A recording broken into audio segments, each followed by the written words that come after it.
nigga, I've been winning reads like I'm Robert Horry, nigga. They stuff they know. Hit him in my stomach. Keep that like a 40 with me. Oh, no, I had that clipper. She ain't gonna get no more, but I'm gonna skip her if they stop getting out of line. Get a pack of blame, book so they know I heard that stripping out of Scotty with the right. So they always know I'm pimping. Out of line, I bet I'm gon' get him, pack him bag and book a flight. So they know I'm always tripping. I've been Scotty with the right. So they always know I'm pimping. Well, I always say I got haters, cause they just know I'm living. Word to my brody came on, they just know I got a vision. The stove gotta stay on some no product missing. Government want us to stay home, go broke for politicians. Had to carry that weight, never dealt with the opposition. My homie tryna beat the case when he had no pot to piss. I'm tryna cop a bird, but he caught up with all them pigeons. And I can never chase when ain't no love when you got them riches. I'm all alone, I been asking where your bitch at. She on the phone, tryna figure out where to get lit at. You on your own, just know why with that chit chat. I'm on the road, cause this that plane and this that get back. I'm all alone, I been asking where your bitch at. She on the phone, tryna figure out where to get lit at. You on your own, just know why with that chit chat. I'm on the road, cause this that plane and this that get back. Yeah. Alright. Hey, Tuna, you made this? I'm all alone. I've been asking where your bitch at. She on the phone, tryna figure out where to get lit at. You on your own, just know why with that chit chat. I'm on the road, cause this that plane and this that get back. I'm all alone.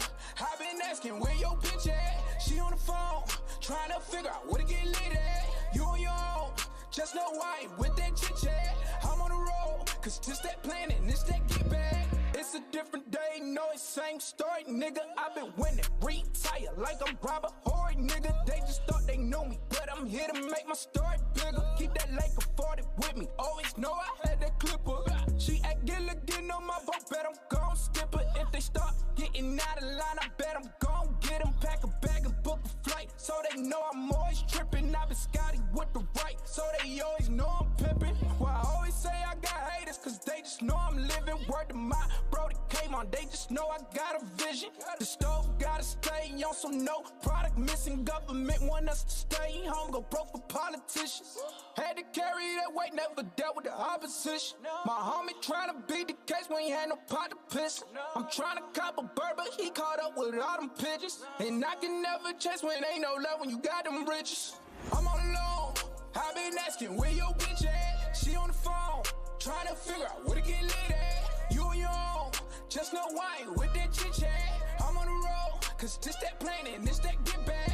I'm all alone, I been asking where your bitch at. She on the phone, tryna figure out where to get lit at. You on your own, just know why with that chit chat. I'm on the road, cause this that plane and this that get back.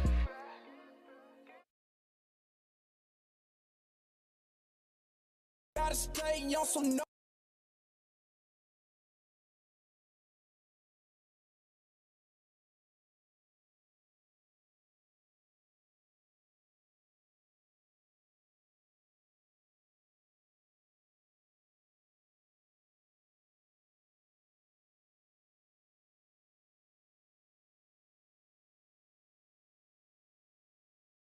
Not at all. So Hey, we just want to get that disclaimer out there because we just had a feeling that CP3 like he's in wild mode today. Shout out to all the people that's watching us on TikTok. We are like one of the very few, if not the only podcast that's on TikTok, LinkedIn, Twitch, Twitter, Facebook, IG, and YouTube. you know, I was actually contemplating starting a TikTok page. I can see you. I can see you doing it now. I'm scared. I was I thinking don't about feel it. like you need that. I mean, because I'm trying to expand, you know, Sports on the Hill, and I got on Fan Base, which Isaac Hayes III is the Right. CEO and founder.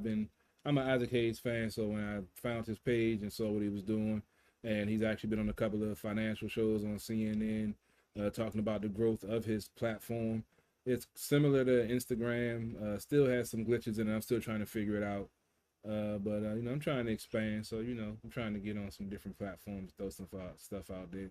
But it's just TikTok is like. So what's the so we streaming live, so there's no time limit on what you can do in a video. I know some of The them. whole show. Okay. Yeah, it's every time. Okay, I know some of them like 15 seconds. Oh no, no. No, that's when you do a video. When you do a video I chop up the videos on TikTok as well. Sometimes they're 5 minutes, sometimes they're 2 minutes. It's grown. Just on one show that we did, I think the first or second show that we did on TikTok, we had over 200 something views on TikTok. Yeah, I might gotta expand. You said what? I might gotta expand. I might gotta check out TikTok. I'm scared for you to be on TikTok. I mean, I'm just throwing sports videos up there because I've been throwing. I mean, and it's not just being on TikTok, but it's being on all the major social media platforms. We've been getting quite a views on LinkedIn as well. We have steady viewership on YouTube, and of course the book.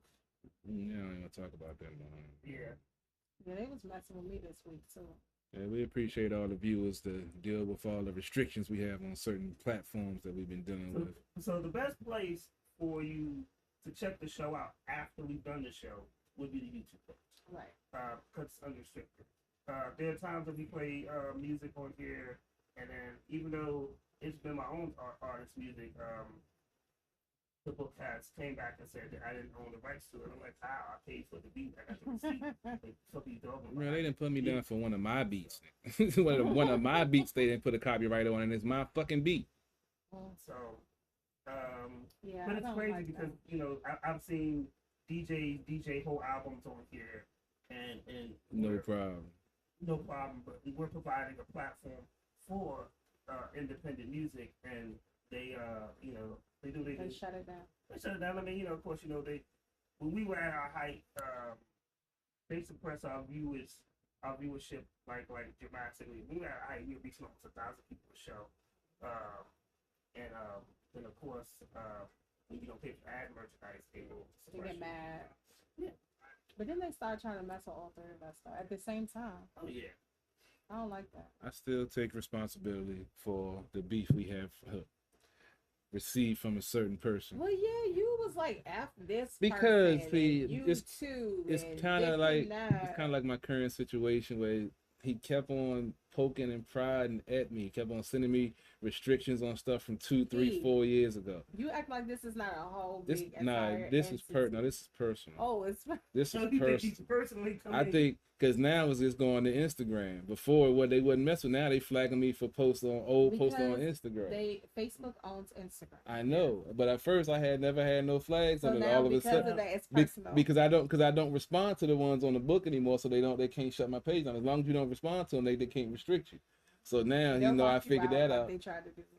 But because I've been chill, so they don't have nothing to lock me out I've for. been chilling. But yeah. Don't do it. Don't do it like that. So I've been chilling. I've been good on my Facebook. Your They chill have and no everybody else reason. chill isn't the same. Don't do that. I have not cursed anybody out. Yeah. I have not. And they always try to tell me that I'm trying to share intimate photos, and I'm like, I'm not that You stupid. got that OnlyFans Like you're page up always, and you're running. just like, but they never show me the intimate photo I'm trying to share. You got the OnlyFans up, ain't tell No, don't nobody. play with me. so real quick, we do have to go in. We want to power this. Right. Before the show, I went on the air. Bill Russell, basketball legend, passed away. Right. 88 years old. Very thought CP3 Lady Intimate. He was definitely iconic, not just basketball player, not just black basketball player, but human being. He faced a lot of adversity, being the champion in the Boston area, facing a lot of racism and a lot of racist places on earth. yeah, no doubt. And he was still being a mentor to the young generation. You know, Kevin Garnett was one of my favorite players. They were very close, and he helped mentor KG when he came into the league as a high school player coming to the pros. And he, like I said, he still gave back to the to the game, to the community. Great humanitarian, and definitely it's going to be a great loss to not just basketball, not just the black community, but to the world, honestly. Yeah. How many rings do you have? Just say about what is It's that? 11. 11 as a player and 2 as a coach. So Yeah, everybody talk about Jordan and LeBron. No, y'all don't understand. That's why I don't even get in that Jordan debate. LeBron a GOAT status. What is he? Giraffe. I don't know. That's why I don't even. God tier status. Then. That's why I don't even get into that debate, If man. 5 rings get you GOAT status, what does 11 get you? Well, Jordan got 6. And He a has Billy. He a almost Billy double. goat. He a Billy goat. Right. He He- has almost double. He a Jordan, mountain Billy so- goat. Yeah, Let's he see. he's definitely was a great player, legendary. Yes. What was top 75 NBA of all time. Yeah, great man. Mhm. Definitely going to be missed. And then also, one of my favorite shows was A Different World. Yep. And this lady, I remember, and this is before I even knew about the movie Spark and stuff like that. Yeah. But so in A Different World, she was the mother figure. She was what? What's her name? Letty. Mm-hmm. I think so. On the show, Letty from A Different World. Her name is Mary Alice, Mm-hmm. but she passed the other day. I think on the 27th. And then yesterday, Nichelle Nichols, who played Lieutenant Uhura on the original Star Trek. Iconic right there. Iconic and interesting fact. So the kiss that her and William Shatner had, Captain Kirk had, was the first interracial kiss on TV. Mm-hmm. Didn't know that. Like when they didn't want black women to have these roles, she played Lieutenant Uhura. Yeah. So it's like she had some rank, you know. She Great legs. I got title, Right. bitches. You said you got tired. I got title, bitches. I'm a lieutenant. Salute me, motherfucker. Right. She was that chick. You know what I mean? Yeah, definitely. She had some power, and she was iconic. She was a trailblazer, definitely paving the way for a lot of people. So we definitely lost Because at the time- some people this week. Yeah, because at the time, it was only the two sexy black women we had on TV were Eartha Kitt, she was Catwoman, in the Adam West Batman joint, and then we had Lieutenant Uhura. That's it. On TV. Yeah. Yeah, I wasn't a big Star Trek person. But you know who Lieutenant Uhura Yeah, I know who she was. Yeah. So that's what I'm saying. Like, you don't even have to be a Trekkie to know who she is, or kind of how that role stood out. You remember the Living Color parody of the joint? I was watching that the other day. I've been sitting here for 20 years with this damn thing in my ear, and I don't know what the fuck it is. You ain't gonna keep on getting some of this brown sugar and ain't gonna give me no promotion. That shit, man, it was a good episode, man. I'm sure you was. Look, I'm it scared that you was between watching women. it, because you don't need to be watching that. Yeah. That shit was tight. So I mean, we lost. Definitely three great black actors. Yep. You know, It's pretty sad. it's sad. It's a lot of people getting up out of here. But then again, with all this crazy. Yeah, I know they like, okay, I'm ready to go. Take me, Jesus. I mean, let's go back to Grandma Betty White. She couldn't take it no more. She ain't even make it to 100. I'm still in my feelings about that. She's right there. Yeah, she was debating. She like, right make it to there. 100, and she's like, man, fuck I mean, monkeypox, man, give me the fuck out of here. So let's be honest now. We really want them people to make it to especially make it to 100, stuff like that. But then we see all the crap that's going on. I Like understand. so let me tell you what I woke up to this morning. So somebody was, and I couldn't get the sound, and then I woke up, I looked at my phone, and it was like on IG, and somebody was showing, I guess they had monkeypox. So they're That's just some showing it, nasty stuff, man. and they're just showing it off, and like, why is this on my IG? Like, that's not what I want to wake up and see. Yeah. Like, and then first you're groggy, and then when you realize what the hell it is, and then you're like, whoa, scroll up. I'm gonna be real throw with the you whole though. phone I'm in gonna the be trash. real with you. I'm grateful that these people are showing it, because I need to know what it looked like.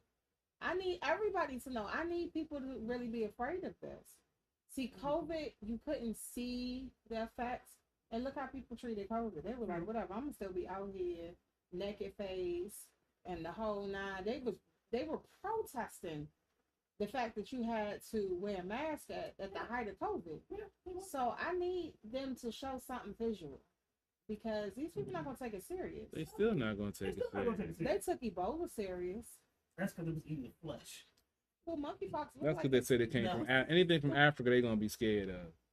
It's called monkeypox. You should be afraid. I mean, some people like to play with monkeys. They some of them gonna be like, well, maybe just for the black people because it just say monkey. It says monkey Well, like at they first, do when Negroes. they first reported it, they thought that it was only with homosexual males, but they're letting it be known quite quickly that it's not just homosexual males, and Animals there can get are it. other ways to get it, So think about that when you kiss your dog. transmitted. Oh, don't do that. You're gonna gross me We out. don't do that over here. Right. Well, I have a dog. CP3 has a dog, and we don't kiss dogs in the mouth. Sorry. That's not what we do. Let my dog kiss me in the mouth. Oh, I'm going off. When my dog sneeze and I feel it coming towards me, we got a problem. I'm like, man, turn your head, dog. You knew you was about to do that. Don't throw your tail, that's my dog. Hey, That's my man. dog, I really fuck. Man, he sneezed on me the other day, bro. I was about to. That's he gross. almost, I'm not feeling. Stephanie did betray you when Janet came, when Lady Antoinette came. Yeah. he almost got kicked like Baxter, man. Yeah, he didn't Really? listen to nothing. He didn't listen to nothing you said when I came over. He rubs once you rub his big head. Yeah, he warm up the females quicker than males. Like laid all across my feet and Yeah, everything. I don't know what it is with him and feet. I don't do that feet shit. I don't know where they get that from.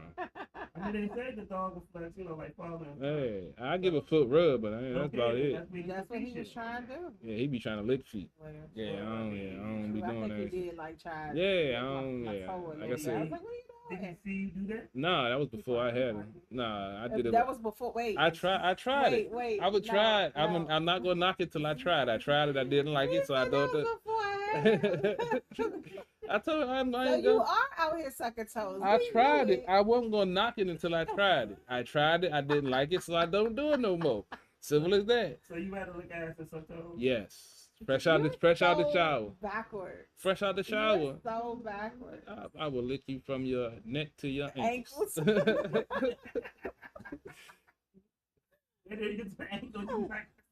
That's it. Yeah. CP3 out here looking Like, underarms and everything else, but won't lick no toes. Freshly shaved. Okay, man. But that's what's funny. I don't know why I like when women shave their legs. I don't like it when they freshly shave. I like the next day when the stubble start coming back. You are so I don't know why I do. I just do, man. That shit. I don't know. That shit just I just shit it just do. tickles. Nah, it just. I was hoping you was gonna say yes so I can clown you. Nah, I don't know what it is. I rub her leg and feel a little stubble. Make me want to bend that ass over. So when you rub her leg, you gotta feel stubble. Yeah, a little bit. Yeah, I don't know what. But if That's she like don't what. grow a lot of hair on her legs, you just like you don't got no stubble. Then, I don't want you know, it is what it is. That's like when I felt conflicted the first time I got hair from a chick with a short haircut. I felt conflicted because I you ain't had nothing to know. prove? No, I didn't know if I should be enjoying So it. what you do? You just hit her in the head? Nah, I palmed her head, and I was like, why am I enjoying this? This isn't natural. I'm not supposed to. Yeah, that's what he said, like You a really did basketball. palm her Yeah, I palmed the joint. And I was like, I'm conflicted because I shouldn't be liking a short haircut giving me dome, but it was good dome, and I was You're like, a terrible human being. I'm just saying those are things that go through a nigga mind. No, your What mind. you You hear his voice crack. Those are things nigga think about. Like, why am I enjoying this? I'm not supposed to be, with the short haircut. I wasn't used to it, but after the, Can you talk to the mic? I want them to hear all this all this nonsense. ratchetness. I'm just saying, and anybody, please chime in. If the first time that you got, some hair from a chick with a short haircut, and you grabbed her hair the first time, were you know what- conflicted? You know what CP3? Yeah, Okay. I just realized. what that is. So we're gonna do the intro real quick talk about the stuff over again because the mic. Yeah, they said that Mike's wasn't Yeah, on. yeah. So Good, because this Well, mine was was terrible. Mine was picking up. So once Yes, again, 'cause your camera was picking up. Nah. yeah. So we wanted to talk about Bill Russell. Bill Russell passed. Mary Mary Alice. Alice, and then Lieutenant what was her name? Michelle Nichols. Michelle Nichols. So big recipes. Yes. And then CP3 Yeah.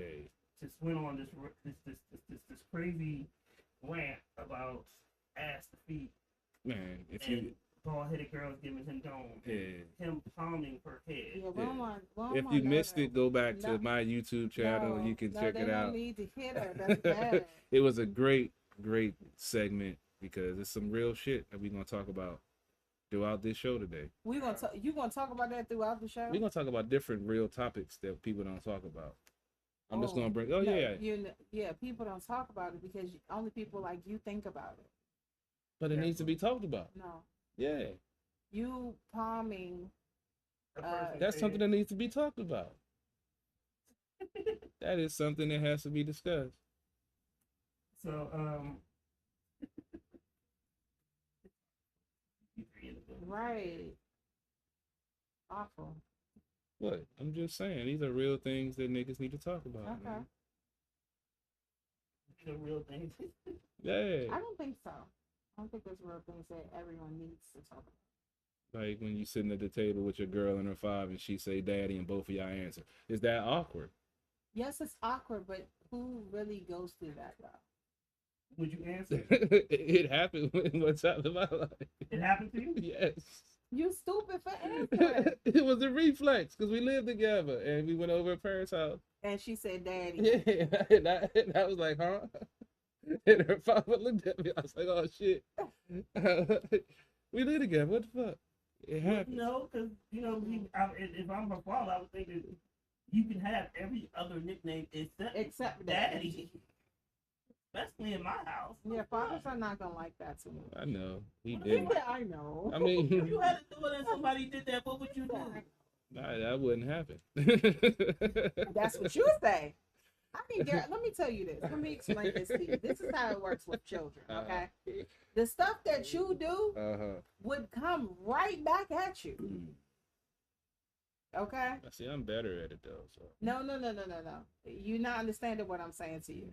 It will come back at you greater than you put out. I bounce it right back. I No. had that. So. Okay, so if you had a daughter and you go to her house, she living with her boyfriend, and she say daddy, and you and dude respond, then what? That's his house. Now, if in my house, it's a different story. So we in his house, If I gotta let that slide. If we at my your house now, and then yeah, and she says daddy, and y'all both say huh, then what? and then getting thrown out. Oh, you want to throw 'em out? Yeah. Even though you But were I'm, thinking that situation. yeah, but I'm not getting thrown out though. It's different. So you gonna throw 'em out like Jazz got thrown out on Yeah. first place? Ah. There's something wrong with you. It is something wrong Then with you it. gonna come back and be like, I'm sorry, sir. That's all good. Yeah, everything will be good. Mm-mm. It's not in my house. In his house, I can't be mad. That's his house. My house is a different story. Yesterday was SummerSlam. It's basically almost a year to date. SummerSlam was this year was a little bit earlier, but last year when we talked about SummerSlam, Bianca Belair lost to Becky Lynch in like 26 seconds. Right. And we had a big problem with that because it was like, why are we making black champions look bad? Because then also I think like we ran through a list of strong black champions who've been squashed over the years. So yesterday was SummerSlam, and they revisited that same match with Bianca and Becky Lynch. Right. Very great match. Very dynamic. Bianca Belair showed up a lot of strength. Very good act. It's kind of funny because when she was in the NXT thing, she was never women's champion. No. But as on the main roster, she really had shined and become a face for black women, black little girls with her athleticness, her strength. And then we're in Tennessee, which is her hometown, which is really crazy because normally when you're in your hometown, they really make the dudes in the WWE. But it's They not stupid. Yeah, black people rat like mother. Yeah, they're not stupid. They're not gonna do that. But it's a new regime. You said what? I lose to her any Saturday. I bet you would. Yeah. So, but Triple H is now Such a perv. What? I'm just saying. Yeah, you are first. Triple H is now the head of creative control, which was previously under Vince McMahon. So there'll be some changes. This was probably one of the best pay-per-views that the WWE has put on all year. I think it was just time for to let go. It was a great match. Brock Lesnar, Roman Reigns had a great match. Brock Lesnar lifted up the whole ring with a traffic. Yeah. But it was very interesting, and it was great dynamic. And as far for a pay per view, it was Didn't put me to sleep. Hmm. You know, but you can just tell the creative writing and the creative direction is going to be moving forward. So it felt really good. It felt fresh. It felt new. It felt the start of different stories, continuations to some, something that's probably been missing in the WWE for like the last 15 years. Right. So Vince not being in power is probably the best thing for the brand because it couldn't grow under his leadership. He took it and as he's far as he could. He's racist, so Yeah. there's that. He took it as far as he could. I mean, you know, shit, he's 77. He's had the company for 40 years. I mean, how many new ideas could he actually come up with at this point? None. You know, and he didn't understand how wrestling has changed. Like, not everybody wants to. Like Hulk Hogan was the dude back in the days. Not everybody needs to look like Hulk Hogan or too. But it was very entertaining. You know, I'm a big wrestling. I ain't a big wrestling fan.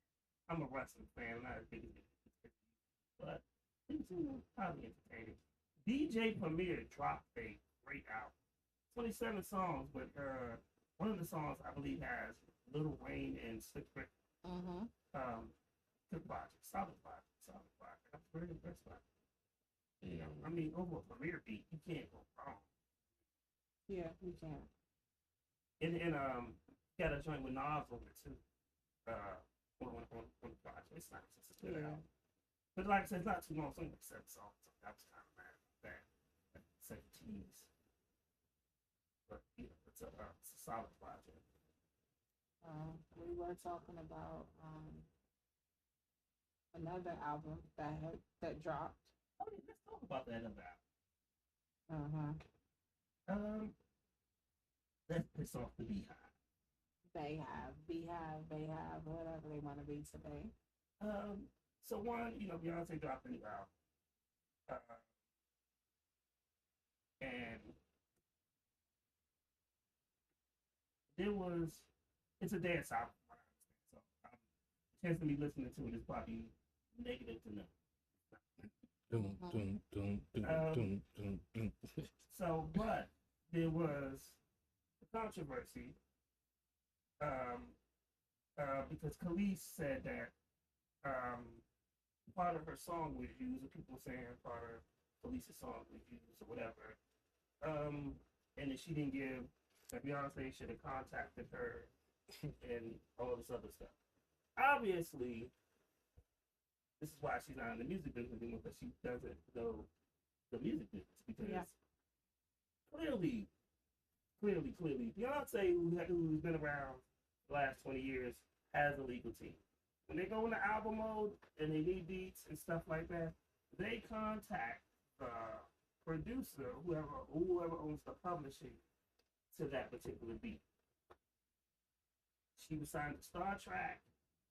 More than likely, Pharrell still owns the beat because he was her producer at the time.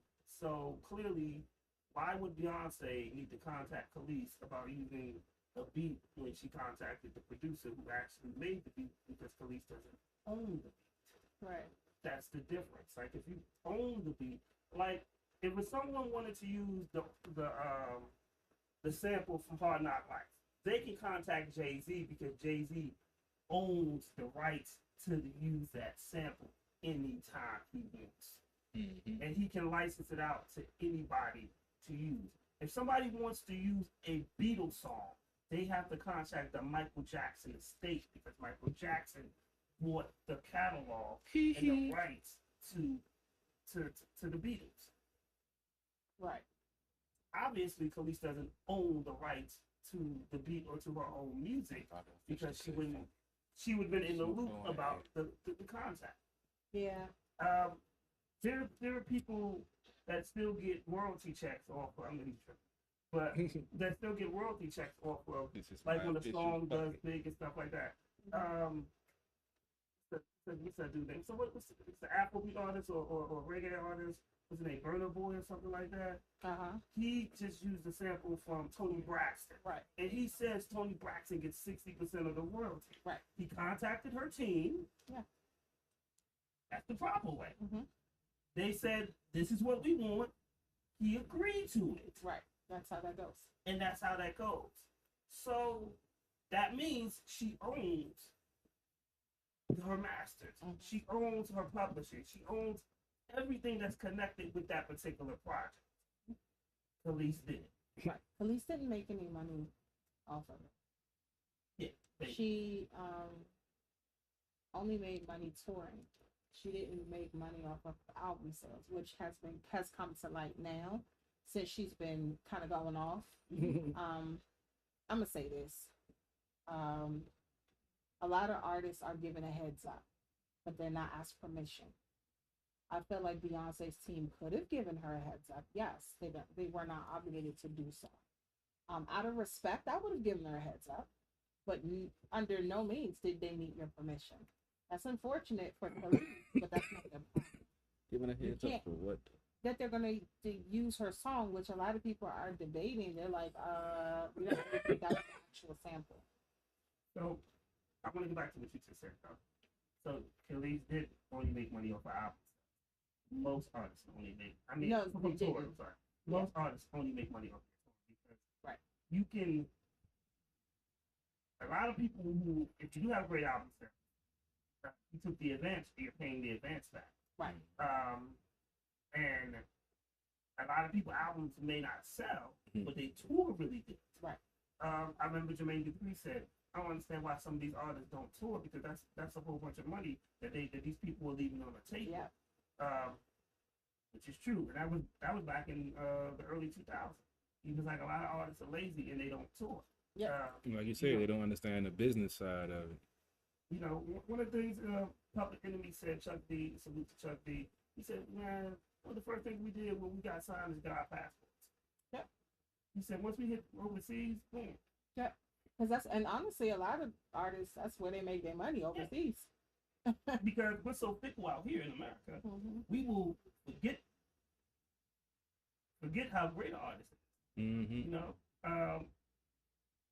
That's why Wu-Tang, they did so much overseas. Man, they would go to Japan. And they would know to- all the lyrics to every song. Can't that speak they no had. English, but know all of But it. no All of Wu-Tang. it. All of it. And they got their little outfits on and they ready, you know? But even so, even in versions of music, when hip hop that we call was old or old school, whatever, if you would go overseas, they were still loving Run DMC. They Mhm. were still loving, you Yep. know, the Public Enemies Yep. and stuff like that. The Naughty by Nature. They had appreciation for it because they don't get it all the time. Right. Yeah. So it was it's definitely something. Now back to Beyonce. From my understanding, I guess this album sounds like it was executive produced by Drake's last album, but there's nothing but a whole bunch of dance music.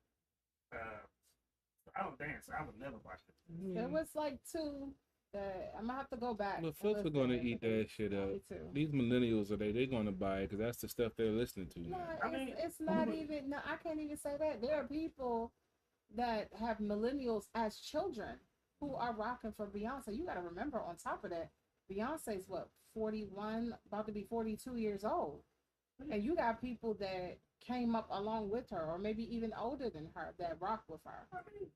So it's not just millennials. There are people that I'm no just saying, matter for what this she album, do, no, like, even this for is this album, They no gonna, matter they what gonna, she do, because when I listen to the album, I think back to when we had house music and all of I that hated stuff. house music.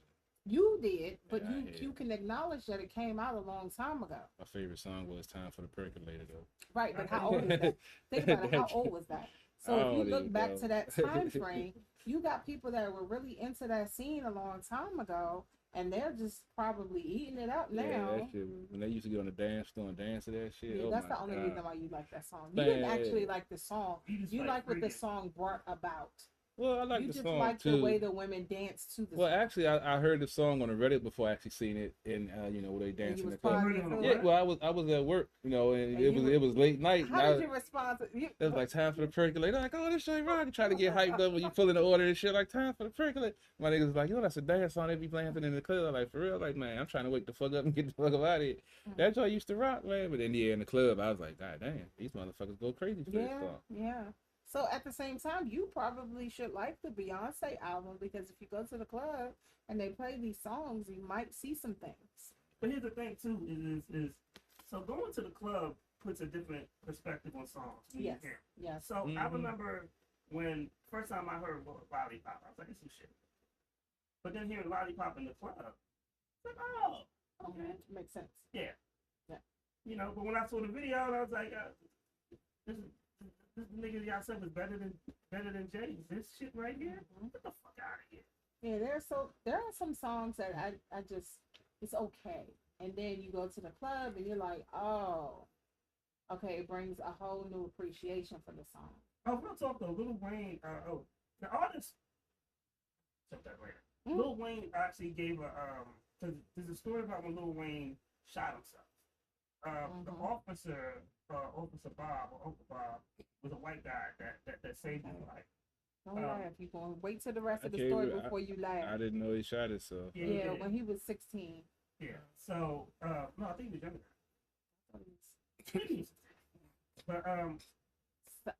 But Uncle Bob wound up saving his life. But Lil Wayne paid homage to him because the officer just passed right last week. Right. And you know, I remember Lil Wayne talking about, and that's one of the very few interviews that I really liked of Lil Wayne because it showed deep into his character. Mm-hmm. And then he also paid homage to him about him passing away and stuff. So, you know, as always, we will send a heart out, you know, condolences and stuff like that to any of the people that just passed away this week, to their families. I know they're going through it. It's a very tough time. Right. But, you know, definitely want to acknowledge that. Right. Why are you over here laughing? We're I'm just just the officer that saved Lil Wayne's life when he was younger passed away, and you are laughing. No, I'm thinking about when motherfuckers shoot themselves and the trouble that comes from it. I was thinking about Plexico Burris. He shot himself. He got locked up for shooting himself. I'm just because I didn't know he. Giggling, I promise you, it's taking so long for me not to pop him like I'm his mama. Because like, what is wrong with you? It just kills me. I'm just sorry. The young lady who was on the stream last week sent more than one song, so I'll play her other song. Okay, yeah, I liked her song. I like your song. Yeah, I did. I liked her song. Salute to those Do artists. you remember? That's what I'm trying to think. He looked so confused. That's why I looked Because at I'm like, I was like, hold do up, you we had a remember? guest that was a art. No, That was a someone sent her song. Yeah, I and mean we we played like critiqued 3 or it. 4 different We songs. played 3 songs. Yeah, right? and I was off that wine. You expect me to remember them? I better remember them during the show. Shit, you try to give me remember a week We later. had you and Jade up here messed up over this wine. Hey, man, I told you it's been a rough month, baby. I'm glad July over. Shit, this motherfucker boy. Man, it's the last day of July. Going into August. It's hard to believe it's August already. So next week is my sister's birthday, Mm-hmm. and we're supposed to be doing something on a yacht party. Something on a yacht. Hopefully I won't drown. I keep telling people I can't swim, but I can drown real good. I can't even float right, so I feel What? I can't even float right. That's why y'all should have come to me. Come with me to Aruba. The salt in the water helps you float really easily. If it's past my knees, that's as far as I'm going. Well, Yeah. Welcome to the sexy lady that needed your help. we both gonna be SOL if I go out there. Ain't no reason for both of us to die. you Shit. won't float really easily. Trust me. Yeah, look, like I said, I had a bad experience in the ocean. I stay out that motherfucker. It's not the ocean. It's the Caribbean Sea. It's bigger than I'm used to. If it ain't a pool, goddamn, if I can't see the bottom, I ain't fucking with it. What if you needed mouth to foot resuscitation?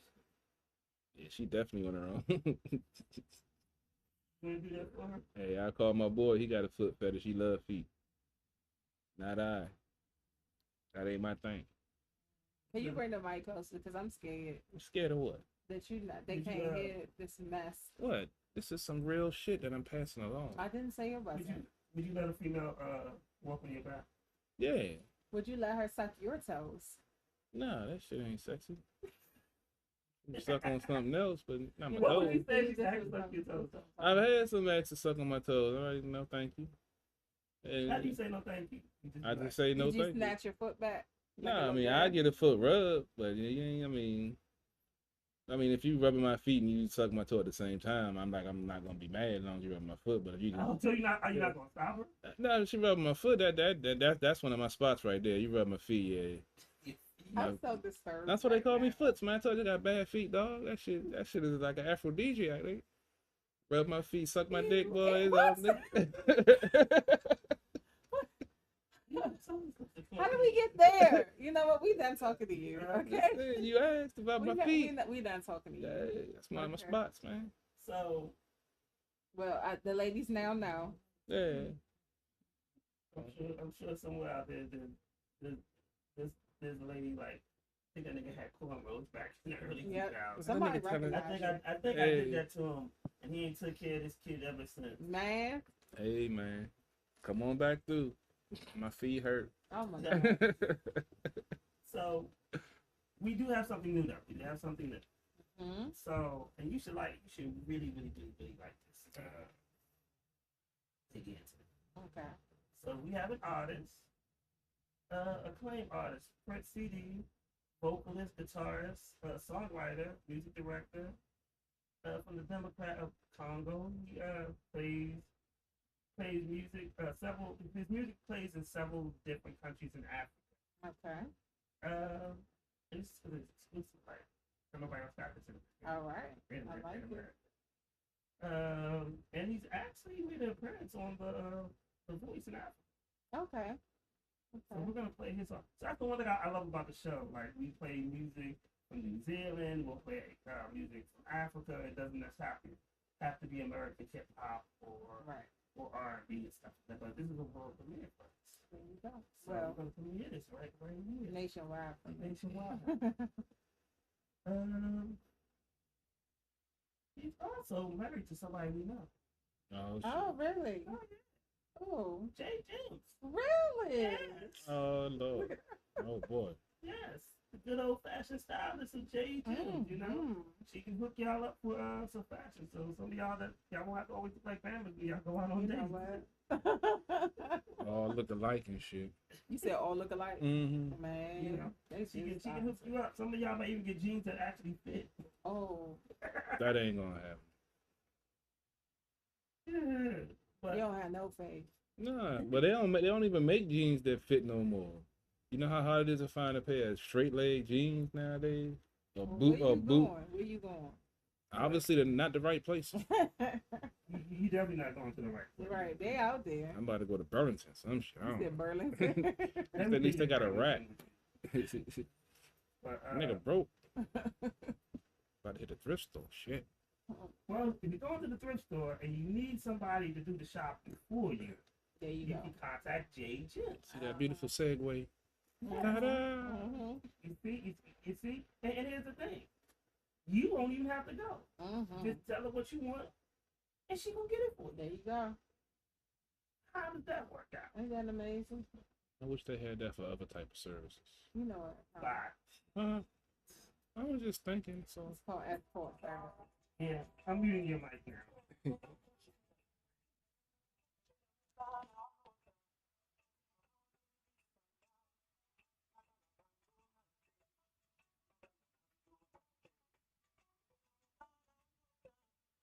Sangai nabala mando na te bebela mutana olota mama bandeli susu nabala mando na te Asia malamu bazalie akolala kolamuka na projet na yo otia yo na mabondeli yo oyanga mando na uti wapi apekisaki nga bilingalinga mekasi na yo kakite tala efuti nga zero nazande matoi ngongi yo nazande matoi ngongi nazande matoi ngongi yo nazande matoi ngongi yo ebele baza wa ils font semblant mais bayebike na suka bakopala na tero opostenga tous les jours na bareseaux sociaux na yo synonyme jusqu'à la garte osupaka na besoni na mawa na bachagrin na basouci na batumement na bajete blanc sukalango olalindi kolawewa pona bien mwasi ya kolinga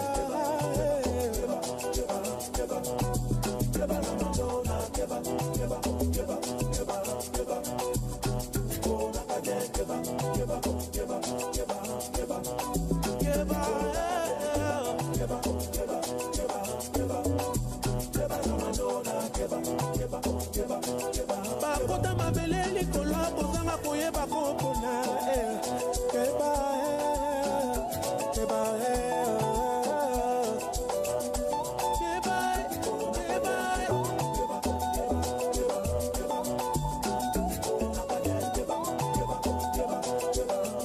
la compétition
She was a bright-eyed star out of Sacramento. Said she used to know me, went back for info. Said she know her way around the innuendo. Got an eyeglass score, but the score's a hit though. Last girl gone, she was sick to mental. Got real bored to the instrumental. Said she might not whore, but the whore's a nympho. Rapping what you gon' do when you miss, baby girl. But it never sound cool, so I switched the tempo. Delve a little deeper in the mix down. Shit, I'm really gone, I don't wanna hear shit now. Sat through all the sit downs, came cause I'm on, and I bet you need to get down. The realer that it gets, I bow my head and pray to never miss. Run is the shit, keep it on the under how I live. Acting like I know what it is, yeah. Come down, take off your coat and get high, free, yeah. Stop the world, like get a load of me. Hold me down, I'm where I'm supposed to be. Take a breath, yeah, God has chosen me. Drop the tape like Pete, the growth of me, yeah. Come down, take off your coat and get high, free, yeah. Stop the world, like get a load of me. Hold me down, I'm where I'm supposed to be. Take a breath, yeah, God has chosen me. Drop the tape like Pete, the growth of me, yeah. I think I'll be in my head, cause I'm dope. You know that. She got a workflow fit, she don't trip on. Couple little beats she might wanna get the kid on. Caught me in the lead, got me in the mix. Got me understanding there's a habit we could fix. Gerardo. Hi, hello, what's your name? Look so good, you should be ashamed. Boys both actually was a lame. Girl, for you, I put in pain. A Mary Denims, Cartier frames, 100 on the watch, caught on the chain. It's sunny outside, but I make it rain, and I do it over and over again. I know that ain't none of these my friends. I know that they really ain't come from the trench. I know that they evil and they just pretend. I know that they fake and copying trends. You go against me, they'll come around the ends. Caught me a drop, a big body Benz. Split up a milli, just me and my friends. I'm burning on bridges, I'm cutting loose ends. Hello, hello, hello. I'm here. Hello, hello, hello. I'm here. Hello, hello, hello. I'm here. Tell my haters be aware. Yeah, the end is coming near. Yeah. Hi, hello, what's your name? Look so good, you should be ashamed. Boy, off actually was a lame. Girl, for you, I put in pain. A Mary denims, Cartier frames, 100 on the watch, quarter on the chain. It's sunny outside, but I make it rain, and I do it over and over again. We took $1 and made it a milli. See what was made, and you will go silly. King of the city, I'm taking the throne. The palace is mine, I'm sending you home. My earth, throw me a bone. I hit your line, answer the phone. We with the gang, I'm never alone. She love my smile, expensive cologne. All these bands on me, I'm handsome. Yeah, my pockets ugly, but I'm handsome. Yeah, these bands on me, I'm handsome. Yeah, my pockets ugly, but I'm handsome. Hello, hello, hello, I'm here. Hello, hello, hello, I'm here. Hello, hello, hello, I'm here. Tell my haters be aware, and it's coming near. All these bands on me, I'm handsome. Yeah, my pockets ugly, but I'm handsome. Yeah, these bands on me, I'm handsome. Yeah, my pockets ugly, but I'm handsome. Hello, hello, hello, I'm here. Hello, hello, hello, I'm here. Hello, hello, hello, I'm here. Tell my haters be aware, and it's coming near. Hello, hello, hello, yeah. Hello, hello, hello. Hello, hello, hello. Yeah, I tell my haters be aware, and it's coming near.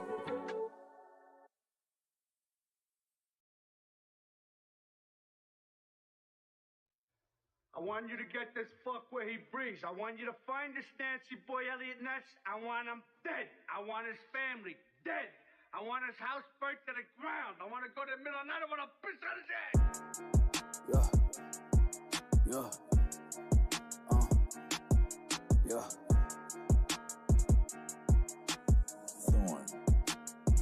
I love you, Bobby.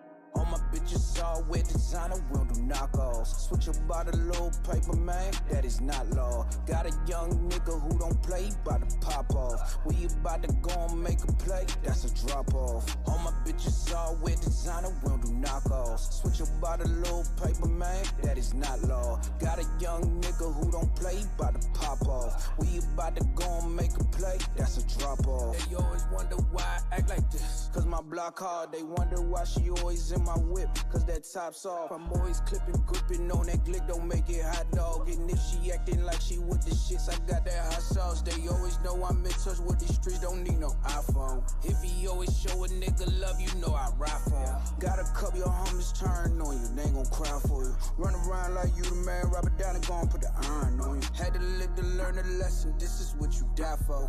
Every day this shit a blessing, cause it's been what I want. Never dealt with pounds on my night, on my high horse. We was always sitting in the kitchen, left them pots on. All my bitches all wear designer, we don't do knockoffs. Switch about a little paper, man, that is not law. Got a young nigga who don't play, bout to pop off. We about to go and make a play, that's a drop off. All my bitches all wear designer, we don't do knockoffs. Switch about a little paper, man, that is not law. Got a young nigga who don't play, bout to pop off. We about to go and make a play, that's a drop off. Okay, them niggas, they don't really want no work, we get them knocked off. Niggas grabbing switches or the pumping, that's the sawdog. I got bitches running in and out the trap, they like the fuck raw. And me and Slime got the packs from the back, so we count up. Whip with the stick, my niggas got drip, and bitches love me. The one out of two, don't get it confused, plus your mother love me. I know niggas that can't count the two, but they got hella money. I know niggas I can't trust their moves, niggas hella funny. Aye. Fresh out the ghetto legit. She suck me off like a tick.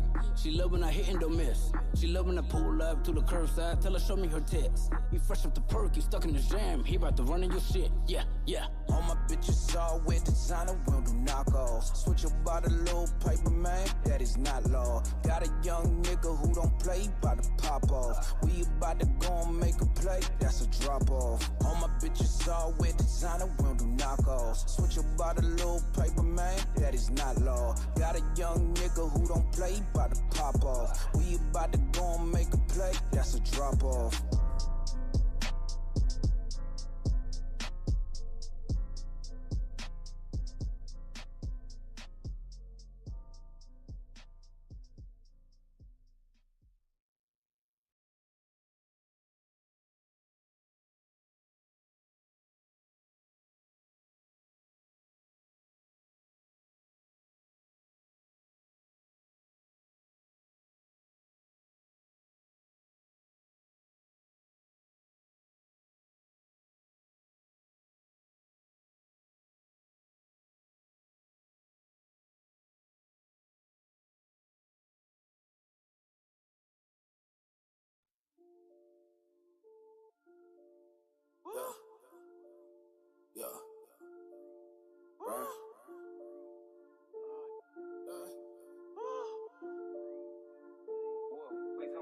They mad that we already ready.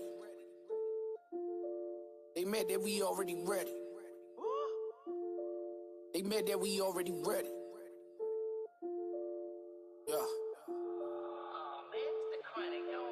They mad that we already ready. When I walk through, they say I'm a stepper. Seeing me, I just step in Giuseppe's. These goonies gon' clip out the metal. Yeah, you know that we rollin' real heavy. That I need to go get me a bezel. Getting wet cause of all of this fatty. Talking shit cause I really don't have to. Feeling like I've been back and I'm better. Don't fuck with these rats cause of this cheddar. Way too cocky to always be jealous. Make your moves and just watch who you tell it. I move different, I dealt with the felons. Y'all talk too much, you sounded like Ellen. Sick and coughing, I go put the nail in. Bout the cheese like I work in the deli. Bill it check cause they never could read me. Feed the block and I never be greedy. What they mad cause I make it look easy. Back to back and they feel like a three-peat. Stop approaching us like you just know us. Wake you up like you drinking some Folgers. Never got time for all of these poses. Get ahead of me, you gonna hold her. They mad that we already ready.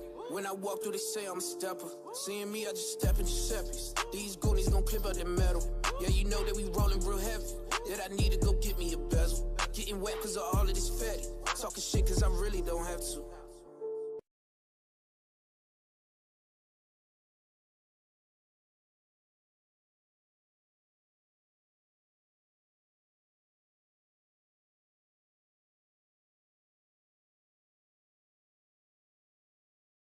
If y'all can see the things that CP3 does while we have these music breaks,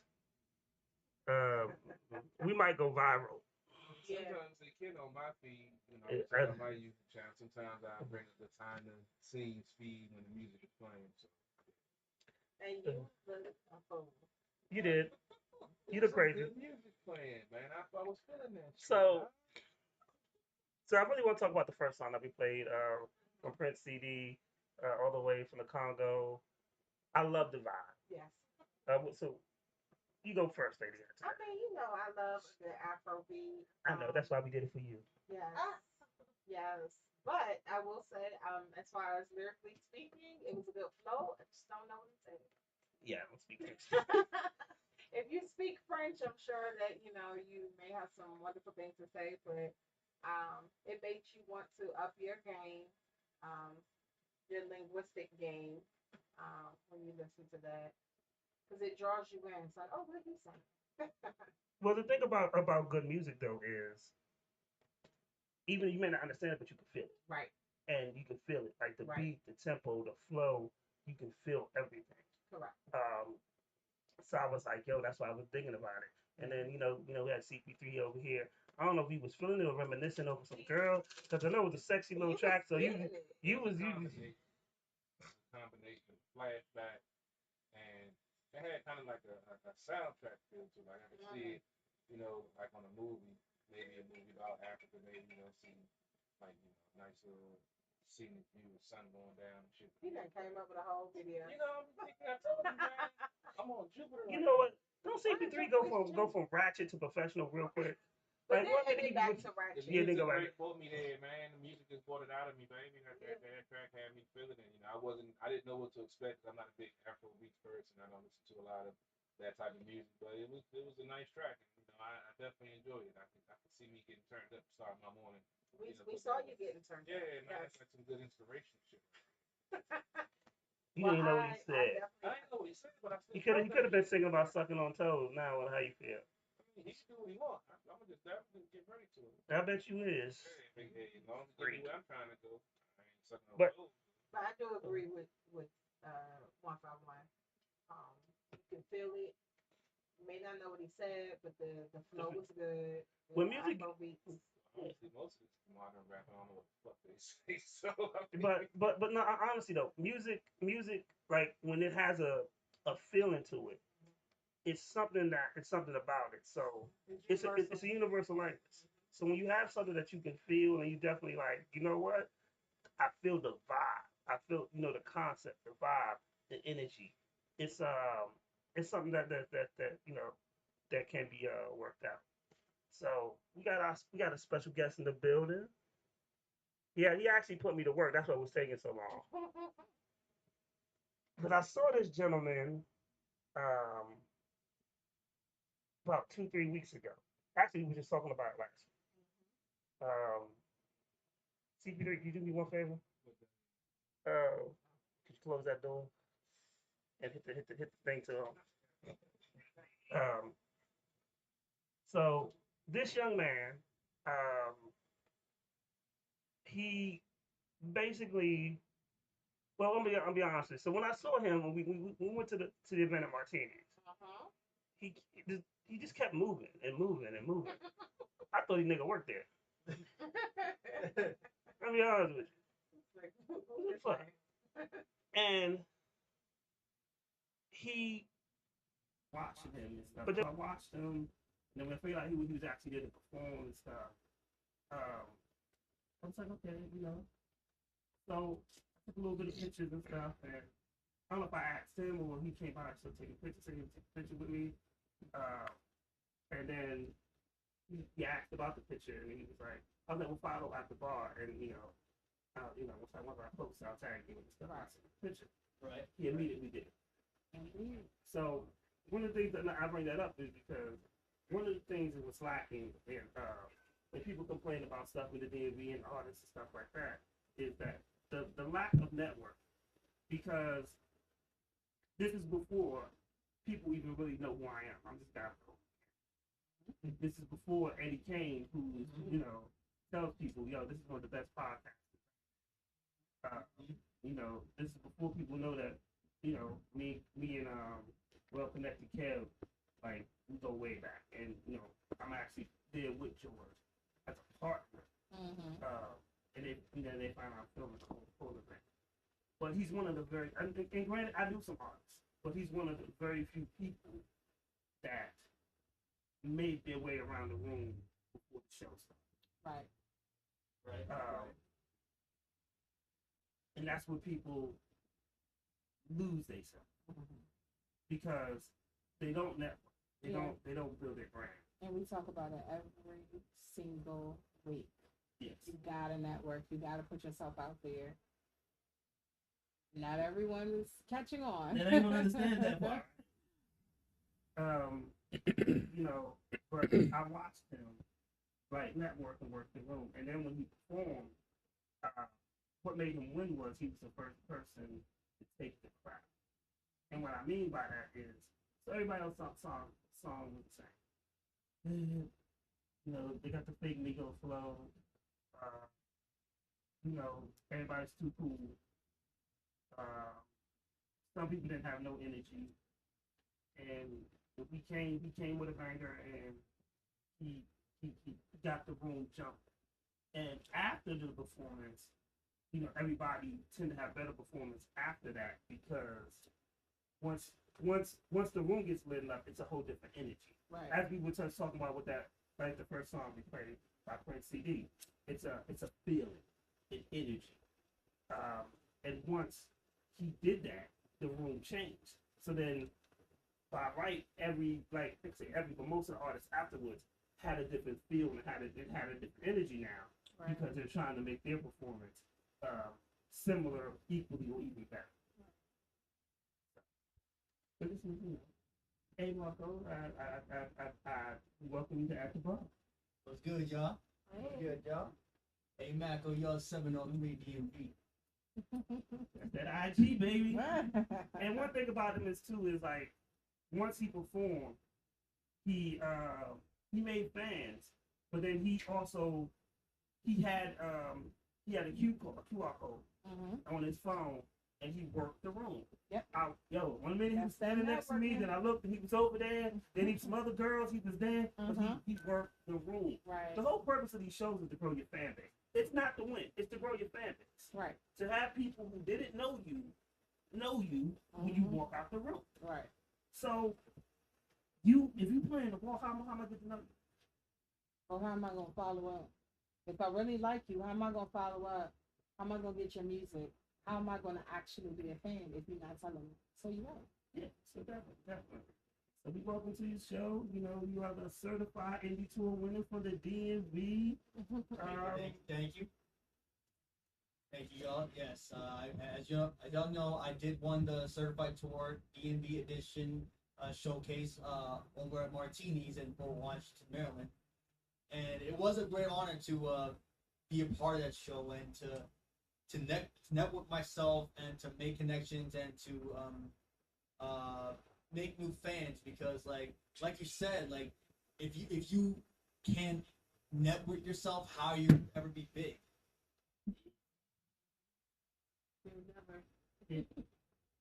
Like when it comes to rapping, like people think that if you just have good music, that's enough. No, you have to have the market, you have to have the networking, you have to have the connections to make it big. Because you could have the best song that you've ever written, but it all comes down to networking. That's it. Because at the end of the day, like, people want to know who you know, or do you know this guy, and does he know that guy, or that guy, that guy. You just gotta know somebody. You gotta know somebody. You gotta know somebody. You gotta know somebody. And if you don't, then you're just gonna stay at the same level that you are at the end of the day. Yeah, sure. Okay, so tell us how you got started. What made you? How did you get here to this point? Well, I'll be honest. When I first started hip hop, I just started it out because it helped me get the girls. You know, like I was not that good with the ladies, and I thought getting into hip hop would be a great way to get the girls. You know, like. But I was already into music, like at a certain young age. Like when I was 6 years old, I would go down to my basement, I would play karaoke, whatever, all that. But I always knew that music was going to be a part of my life. And I was always a fan of hip hop ever since Eminem. I first listened to him when I was about 9 years old, and it like connected with me instantly. And I was like, I could probably get into this. But I started just doing it for fun because, like, all of my friends were basically just doing it for fun. And we were just posting it on SoundCloud, all that stuff. And I started a group, actually, in high school. One of my friends and I did some songs together. And people took notice of when I rapped. They were like, oh, I think we got something here with you, man. Why don't you keep going with that, but on your own? And so I did that. After high school, that's when I basically started like pursuing it full time. And after that, I would go to showcase after showcase after showcase to promote myself and to get my music out. And I didn't start posting on all platforms until 2020, because I thought that was the best time to market myself, because it was during the pandemic. So I literally just like put my songs out there, because everyone was staying at home, so they would be basically just be on their phones all the time. So I thought that'd be a perfect opportunity, and it was working. Right. And when I got into this certain type of music, go-go music, which is a DC anthem. Yep. It's a DC music, but it's not really well known anywhere else besides DC. I figured, why not put those samples into my hip hop songs? Right. And that's when I started doing more songs like that. And then I think that's one of the things that helped me grow a fan base in DC, because with my songs, especially that are go-go sampled, it helped me get into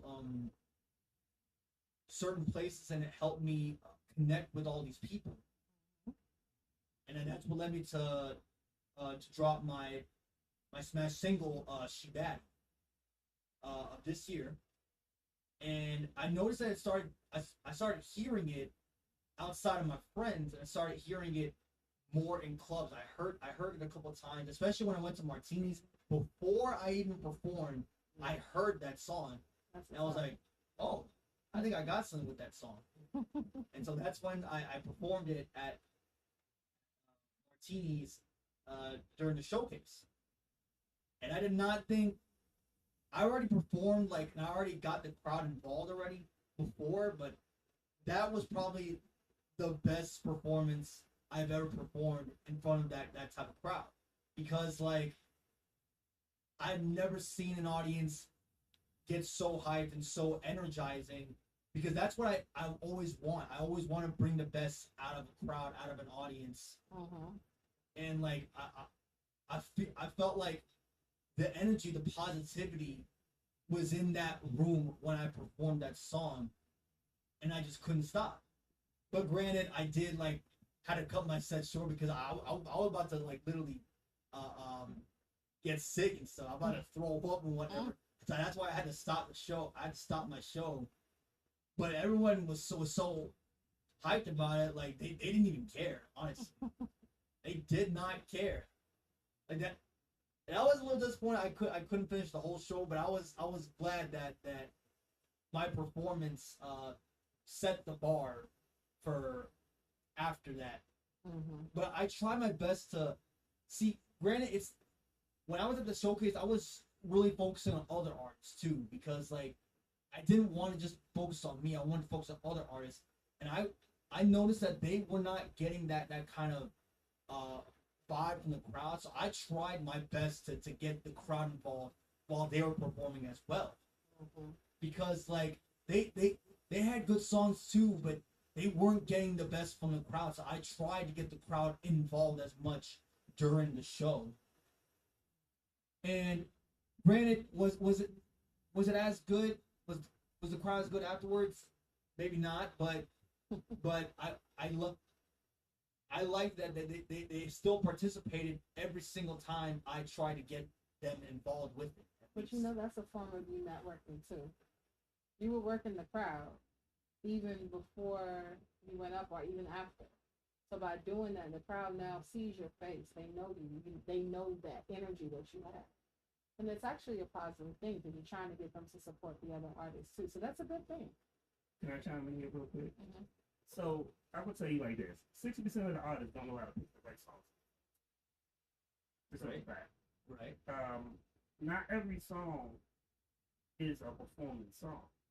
There's songs that we make that riding at CP3 like slow music, riding. but that's the thing. So there's artists that your smoke music song may not be.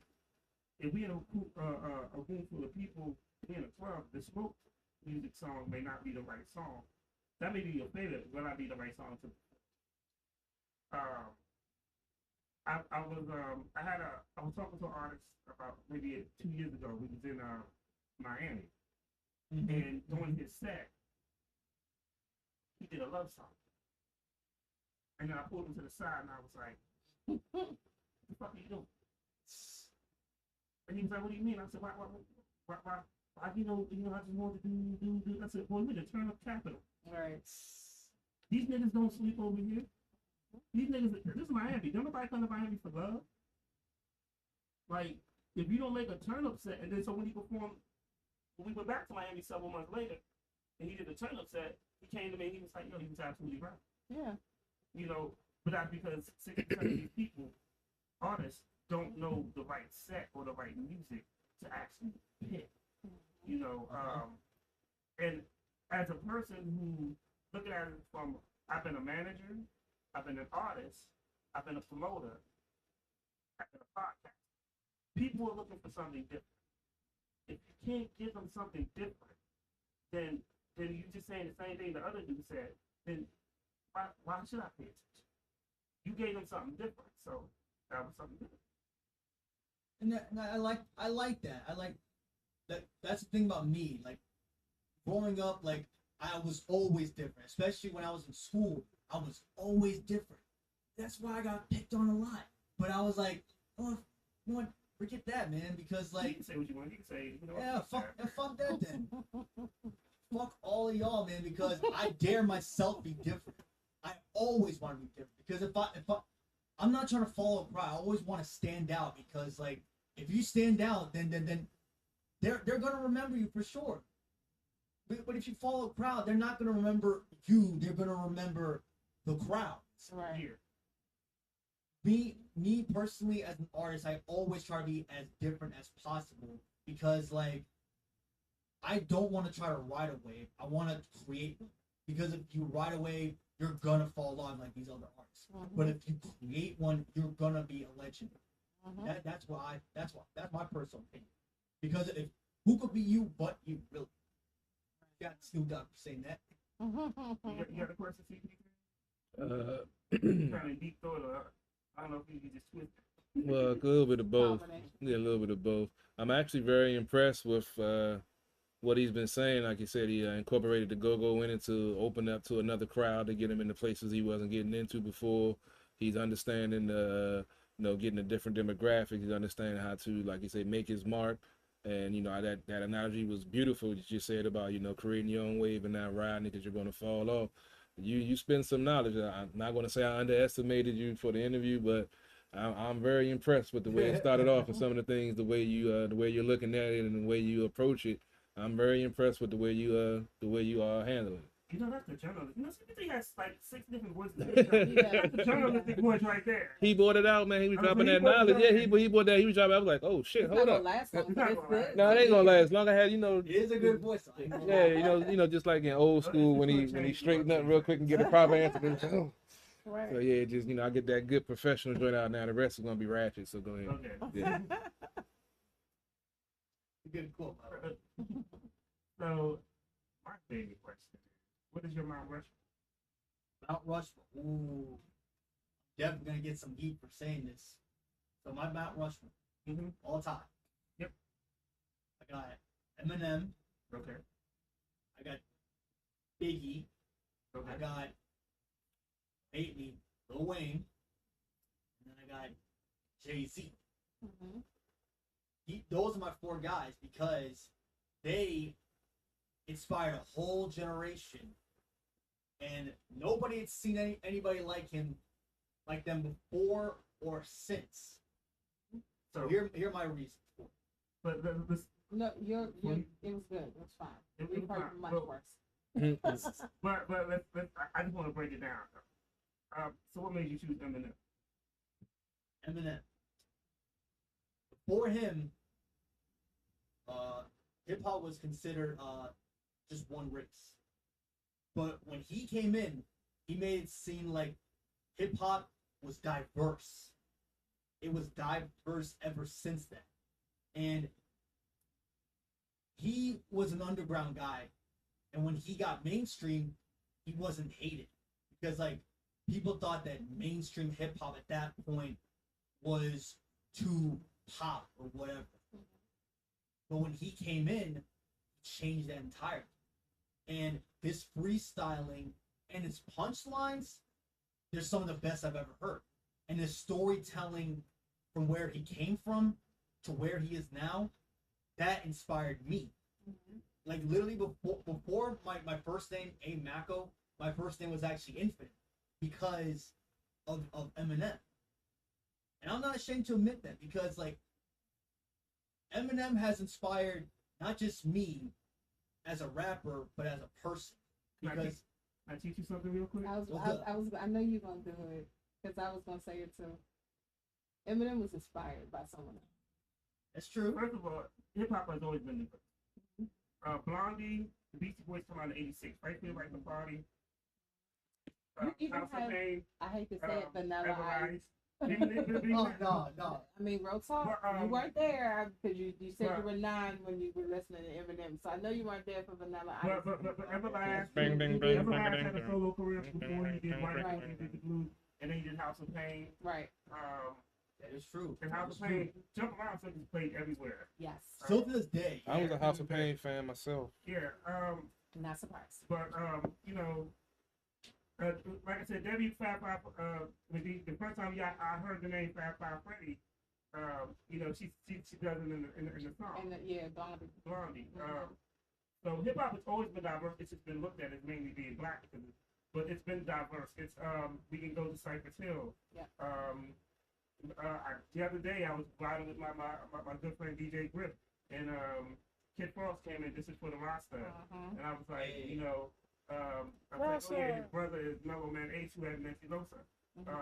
This lighter shade of brown. I'm a hip hop head, so I can just name Master Ace. Who? Master Ace is black. I'm talking about diversity in music, man. He brought a different sound. I was a bass head back then. My bad. I had a moment. We talked about this Turner bass head. You have to change that now. Look, people that know me know who the fuck I am. Okay, but people are listening who don't know you. He likes the bass line. Yeah. So hip hop has always been diverse. It's been mainly black people have done hip hop, but it's always been diverse. A lot of people don't recognize it as being diverse as it is.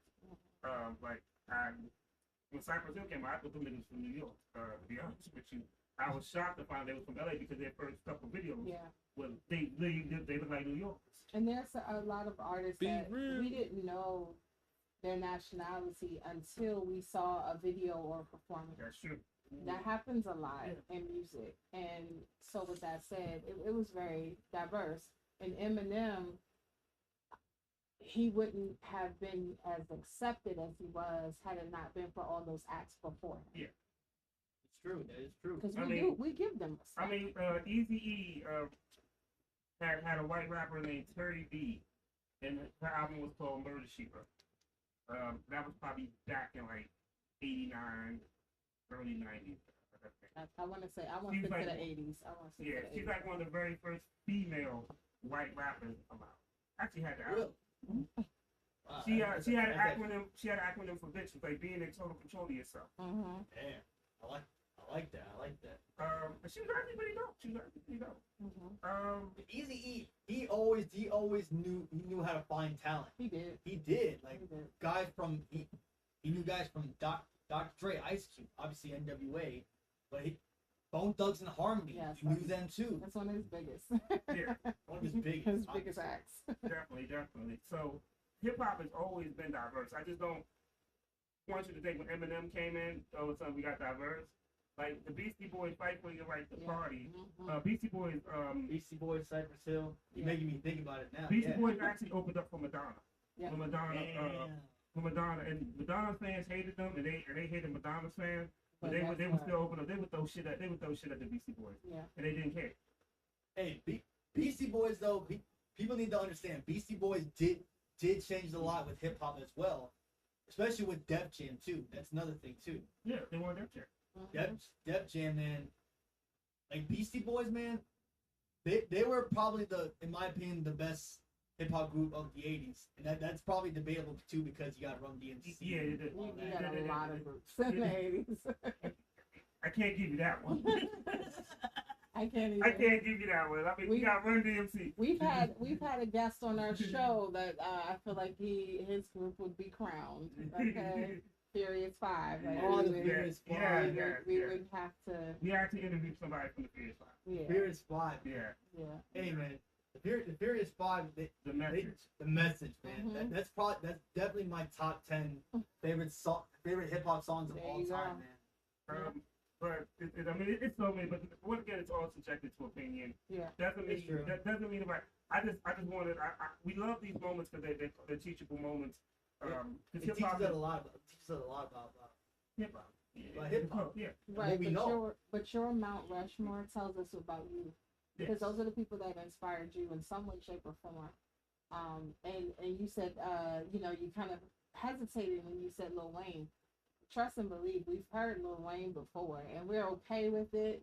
I'm not the biggest Lil Wayne fan, but I mean, I'm okay with it because I understand that he opened the door for some people. He has inspired some people. He's not inspiring to me, but he probably is you. And it's not just because of hip hop wise. It's all because of market wise too. Because he did like discover talent, obviously from Drake, Nicki Minaj, and all these other guys that came after him. And that's also why I put Jay-Z on too. Because market-wise, he was a genius. Yes. He had all these labels that passed him on, and then literally he created his own platform.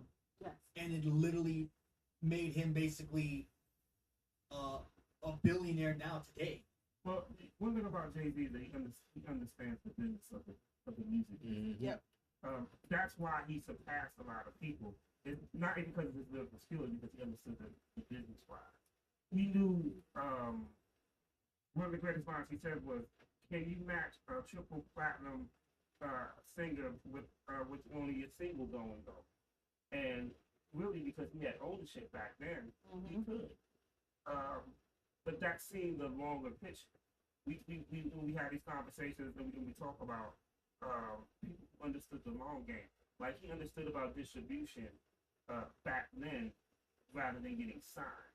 Like when they tell the story of when he left Party and he because he wanted $2 million because he knew his album could do greater numbers with a bigger budget. Party told him no.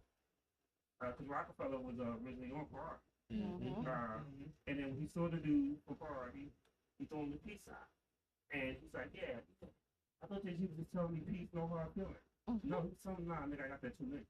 Right. And that's what Def Jam gave him.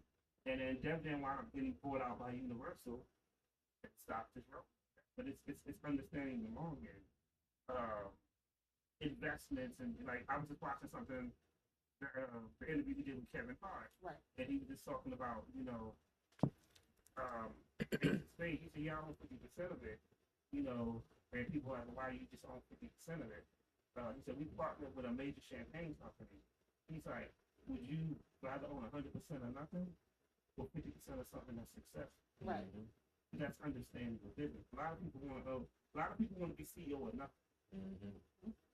And because they don't understand the business. They're like, oh, yeah. You look on, I mean, IG got 1,000 CEOs, no income of what they CEO of.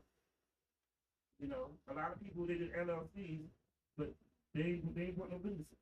Right. Because they don't understand what it is about business. So Jay-Z is very smart at doing that. Like, he understood. And smart doing the business too. Like, Shady 45. These people that looked outside and created lanes that will have residual income, whether they rap or not. Right. At this point in their career, they would double wood. It would make them different because it's not going to affect their bottom line. People don't understand though that these rappers they're actually smarter than people think. You know? Well, most of them, not all. Obviously, Yeah. most of yeah.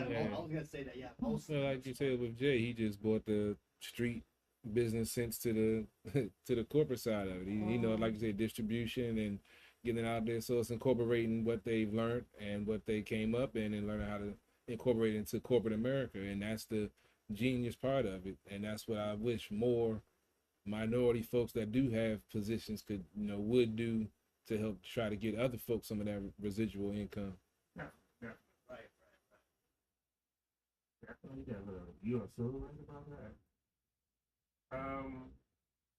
That's all I got. You got anything else for you into that? Tell us the feeling, the kind of just raw emotion when you won, and where you plan to go next with your career. Well, when I found that I won, I didn't really see it like yeah, it was a big win, yeah. I always look forward to the next, like, okay, yeah, I won, so what's next? Like, that's my mindset. Like, it's just one step to the next, because like, you can't like be soaked into that one moment, because there's always gonna be something more, something bigger. Like, my mindset is, once you get to that destination, there's always gotta be something next. Like, I always tell myself that don't get into so what I'm looking for. Don't Kind of get into the hype of it. Don't get into the hype of it. Yes, thank you. Don't get into the hype of it, because if you do, then you're gonna fall. So what's next for you?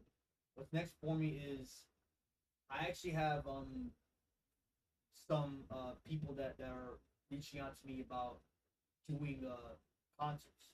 Okay. So, and that's a great way for me to again build a fan base, and make connections, and network. Mm-hmm. And so that's my mindset right now. Is keep going and to make more connections, build a fan base, and network. And so you're going to be doing some more performances coming soon. Definitely more performances, sure. Okay. That's probably obviously the best way to promote myself. And I obviously want to make more music with go-go music, and that's because DC has great artists, but people don't know that. Right. We have great music here, but I want to be able to share that. I want to be able to share it with the world. So I got well, you got a question, secret. No, you go ahead. You good? So with the so as a person that used to sample and produce and stuff like that, are you getting the samples cleared through the bands and stuff? So you have the samples cleared, like you have the paperwork for like samples to be cleared to be used, because that's actually that is tricky actually, because like if you get these samples, you need to get them cleared, because if you don't, it's gonna come back. They're gonna like. I mean, that's what happened with the big beef with Jay-Z and Rare Essence. Oh yeah. We took their 3 a.m.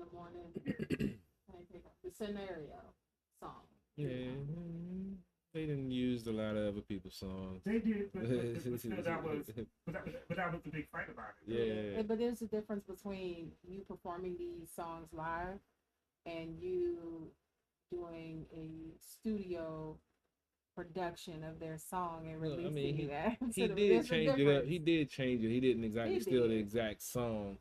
He changed it and put his spin on it, which. So 80% of it. Yeah. I mean, So yeah. Just because you stole, out of $100,000, you got 80,000, and you left 20,000. Like I said, I left something for you. I ain't take it all. I wasn't greedy. That was a big situation. Yeah, I wasn't greedy. I left something. Anyone who knows anything knows Jay-Z got ties to this area, so he knew. So is your music on what platform is your music on? Spotify, Apple Music, Tidal, Pandora, obviously, SoundCloud, YouTube, basically all platforms, really. Who did you use your distribution to? I use it through Bentley Records, actually. I'm actually in a distribution deal with them as well. Okay. And I'm able to release all my music as well. And as long as I get clearance from other samples that I have on songs, then that's when I'll be able to release them. CP3. We're back in the deep thought. Yeah, put your journalist voice on. So we heard your influences, your Mount Rushmore, and you said, you're trying to take it to the next level. I'm one of the folks that's not really impressed with this new generation of rappers. What is your take on the state of rap right now, and where do you want to take it with your career, and where do you see your career going? It's a good question, because I feel like hip hop is obviously, in my opinion, the most popular genre in the world right now. But I feel like it's also too copycatted, because everybody nowadays is doing the same style and flow as like the Migos, the Futures. They're basically doing, and everyone around America in particular is copying Atlanta specifically. Atlanta is basically being too copied. That's where I come in. I don't want to do that. I don't want to do that same flow or beats or whatever.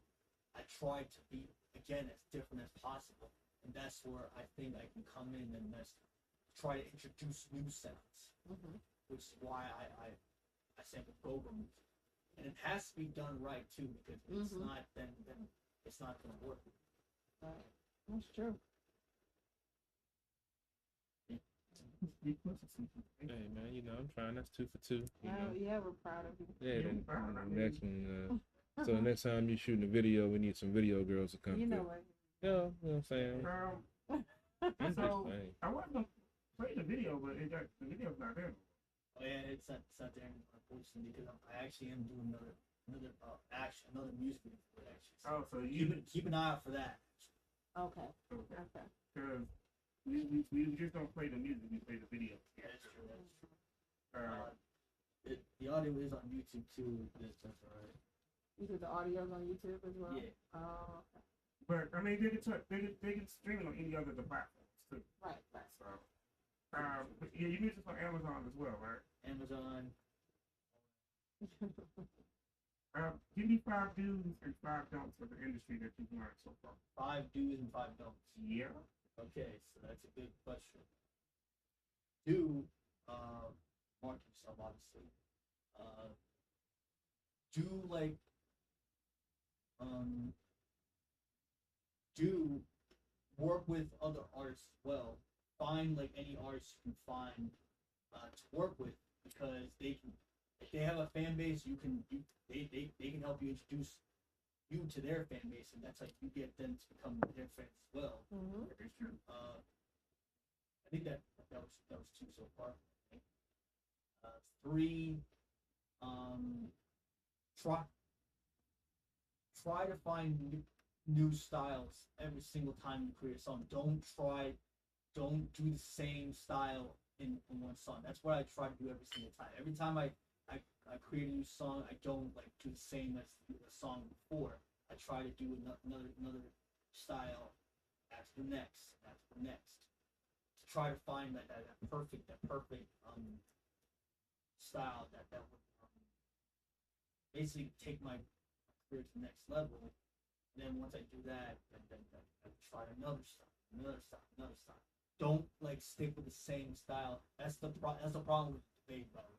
That's why I don't like debating personally, because like you do the same style basically. Mm-hmm.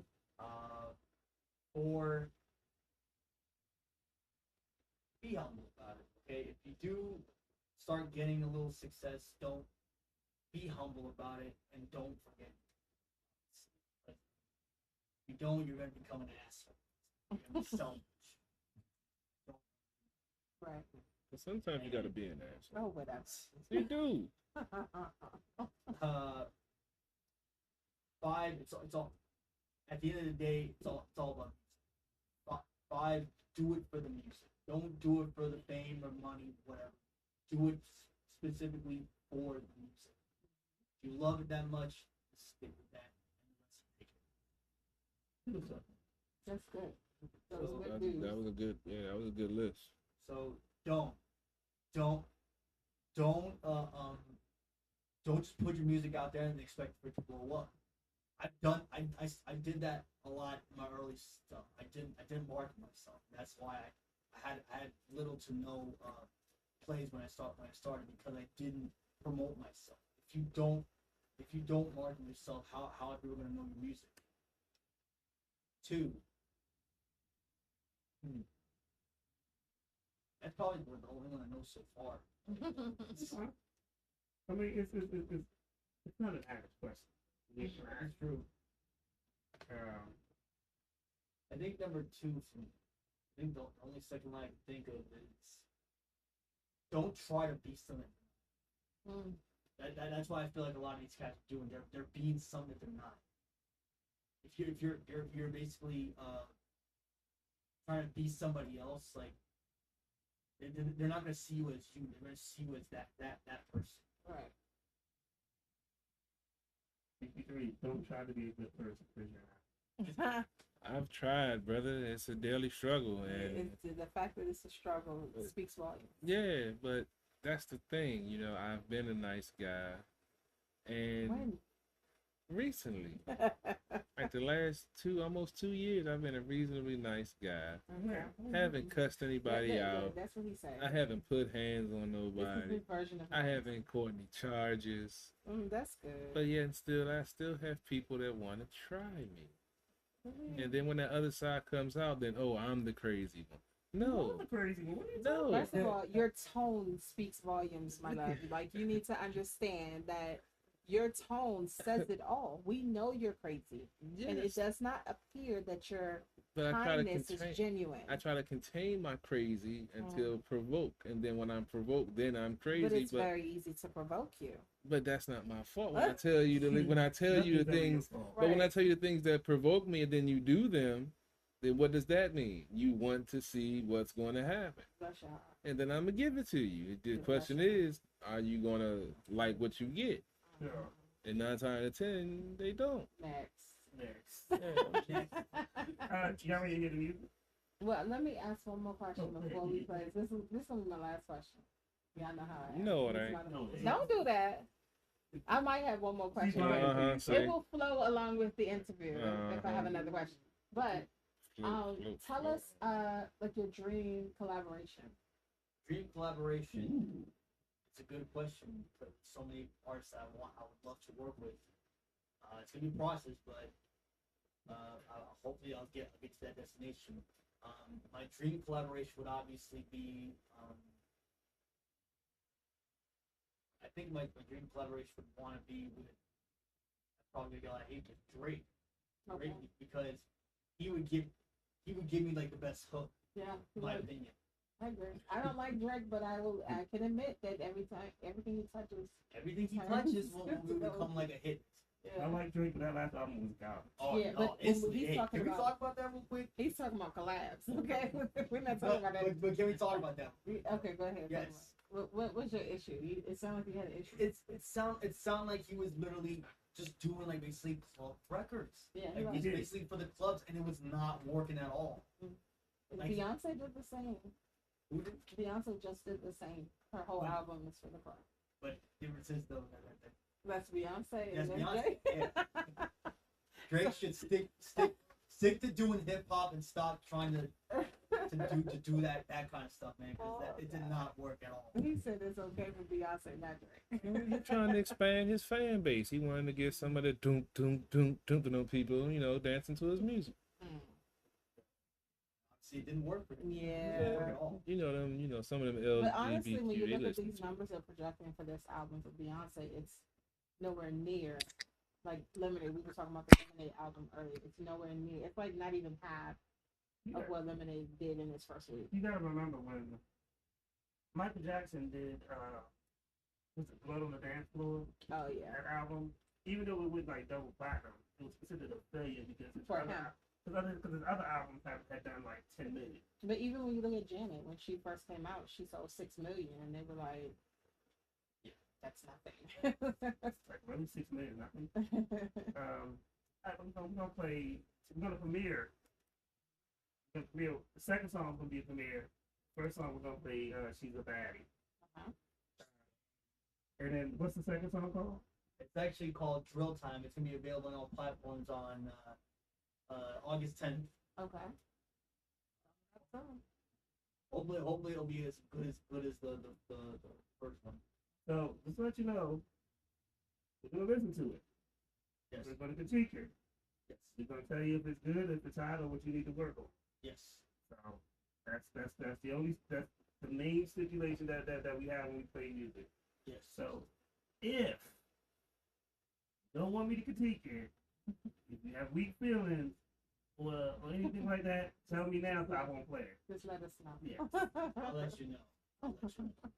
We don't have feelings over here. You sound done. I Okay. am I need you. done. Cut it We're gonna play this song You and just hopefully realized keep it that? sober up. What? That you man.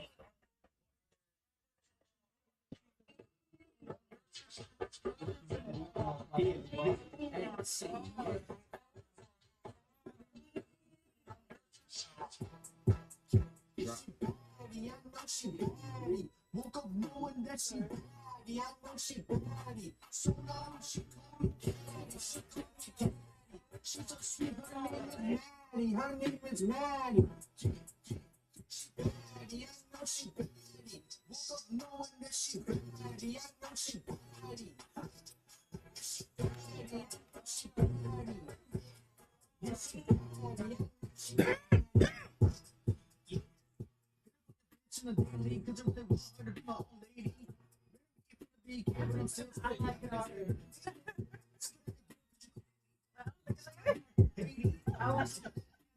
You gotta be alright. Get away from my brain. Give me everything you got. So got to get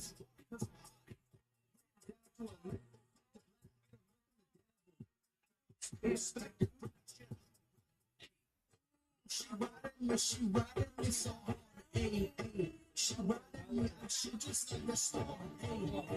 She riding me, she riding me so hard. She riding me, I swear. She body, woke up knowing that she body, she body. She called me like she's so sweet. Her name is Marty. Her name is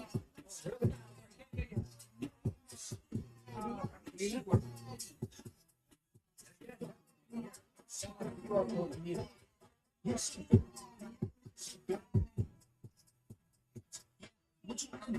What you wanna do? Yeah, bitch, you look at me, look at me, look at me up. Because I'm not for gigantic. Going out there,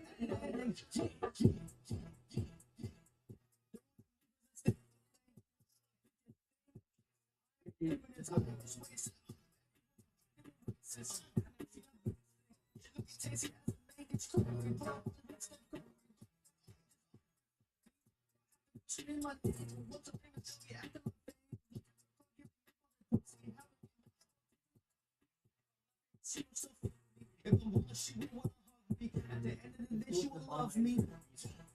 If she body, I know she body. Woke up knowing that she body, I know she body. She called me daddy. She's so sweet, her name is Maddie. Her name is Maddie. I know she body. Woke up knowing that she body, I know she body. Yes, she body, I know she body. Alright. So what's up? That was She Bad. That was She Baddie. They can't hear you. Wait. That's my Fox play the other one. You want me to do the other one? Or you want to talk about She Baddie? Let's talk about She Baddie first. Okay.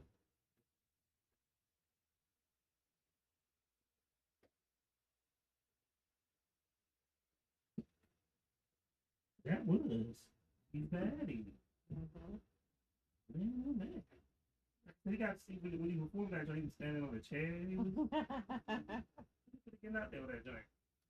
Film that. You got to film that. Can't because I don't own that footage. That footage is owned to the promoter. Yeah. Which is me. No. The promoter of the show. The show, yeah. That's why I can't put none of the stuff out. Right.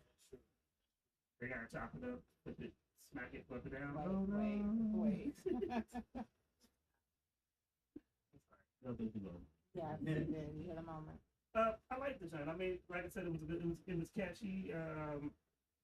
I'm not a big go-go fan, to be honest with you, but it's something. You know, it's something different. It was different.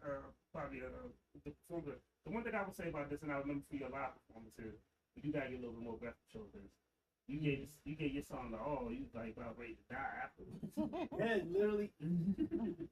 Literally, if you saw my performance, literally, I looked like I was about to let it all out. Like I was like, oh shit, I'm about to do this now.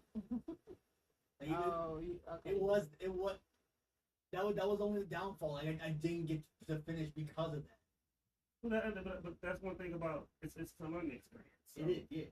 So you have to learn breath control. You want to give it your all, but you don't want to give it your soul. So especially if you have one more song to go. Yeah. So, like that's the thing though. Like when I perform, like I try to be as energizing as possible, but I didn't realize it could be. It could hurt you at times. It could hurt you, yeah.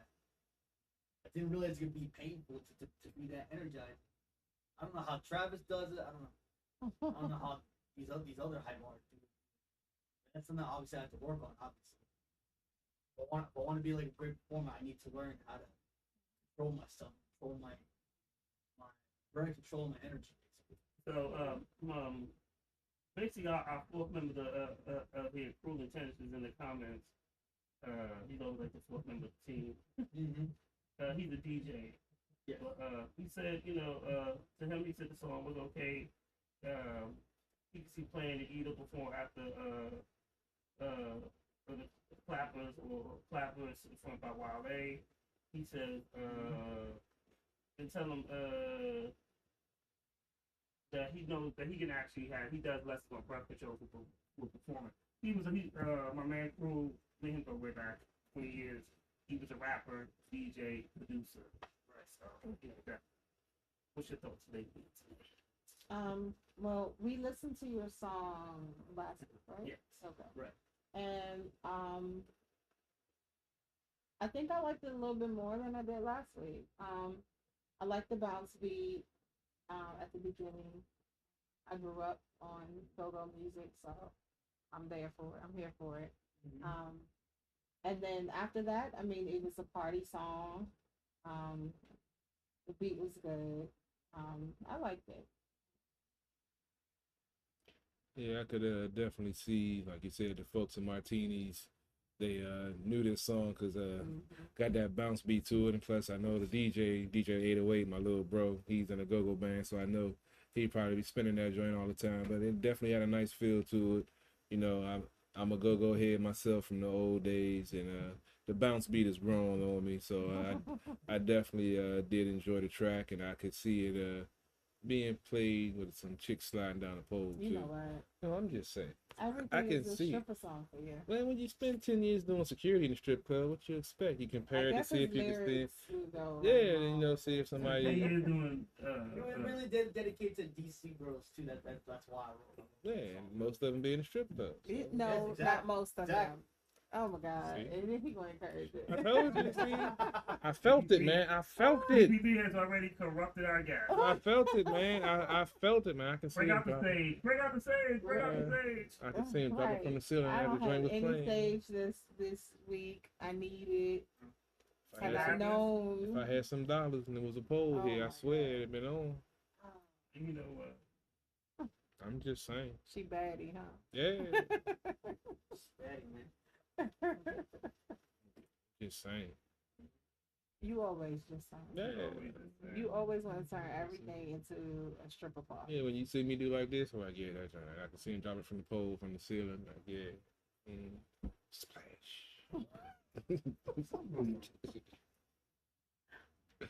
I'm glad he too messed up to really speak loud. I'm chilling. I'm trying to stay in the zone. I'm trying not to be too bad. But y'all keep on. It's Y'all, gonna happen. nothing. That is all you. I'm chilling, You man. are See? the Lone Ranger right now. Hey, man, I'm out there. Where Tonto at? Oh my God. Oh, you Bass Reeves. That's the Lone Ranger. Lord. I never knew that nigga name. I was going to Well, the one on the show was not really the Lone Ranger, but we'll talk about that later. Bass Reeves was the Lone Ranger. Bass Reeves is who the Long Ranger was based on. I just know Tonto meant stupid and Native American, and it was crazy. And that's what they That's what called his him on the back. show. Yeah. I mean, Bass Reeves, basically the movie The Black Cowboys. The Harder They Fall. The Harder They Fall. Mm-hmm. One of the characters is Bass Reeves. So Bass Gilroy Reeves plays Bass Reeves. Yeah, is the character of who the Long Ranger is based on. Except for Bass Reeves is actually black, and of course, white America made the Long Ranger. They switched it up. Of course, he was hanging with an Indian. So only what they did was switch it up. Native American. Yeah, one of them. Native Really? American. That's what We don't do this reason. Hey, Yeah, I mean, you know. I mean, we can get deep if y'all want. Oh my gosh. No. We Stop. got another song to listen Stop to before you start. philosophizing and shit. Before you start, we got another song to listen We didn't land on Plymouth Rock. to. Here we go. Mute the mics. Mute the mics. Oh man. We ready for our next one? You ready? Yeah, let's do it. All right. It's called Drill Time, really. It's going to be released on August 10th. Y'all make sure to check me out on all platforms. AMACO. See what this drill time is about. Yeah.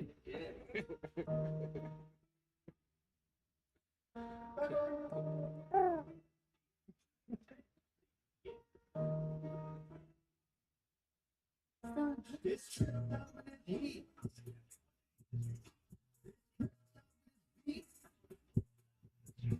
RDB's new trap out. Get it lit with when I black out. It's trip time.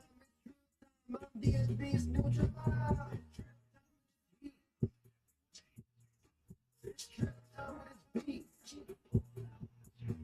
I'm DSB's new trip out. Get it lit when I black out. It's trip time. I'm DSB's new trip out. In terms of trip, I'm elevated. I'm better when I'm medicated. To me, I got your because they fucking with me.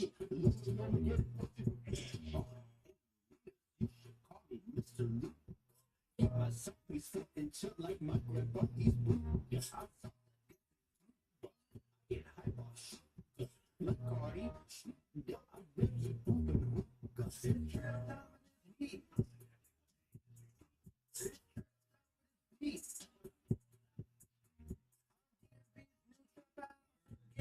When I black out, it's trip time. My DSB's new trip out. It's trip time. DSB's new trip out. Get it lit when I black out. It's trip time. My DSB's new trip out. And that DMV is full of trap. We don't want to be rappers and cats. That game, man, you know it's a rap. That shit, cause you know it's a cat. I don't talk about that life. That's what you talking is up with the eye. What's such a bitch? She could be my wife. Because she already did all the time. The ATM, the hundreds music, so I can breathe. It's easy as a hot the hell. Put to the top and then the record sale. If it's like bosses and no. No, Mr. Losers of Congo. Including on top Bambi. Picking them up over that girl of me. Names must have been convict. I still under my body. Spitting at the blood, now I didn't inhaler. Ain't that really you're killing me from paler. I can just tell me that I'm a savior. Come out there, talking out my way. Heat. It's heat. New trip out. Get it lit, I'm black out. It's trip time. My DSB's new trip out. Heat.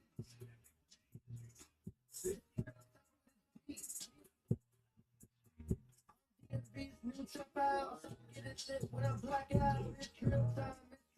I'm DSB's new trip out. Heat.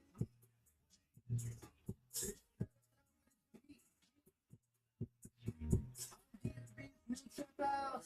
Get it lit when I black out. It's trip time. I'm DSB's new trip out. Yeah.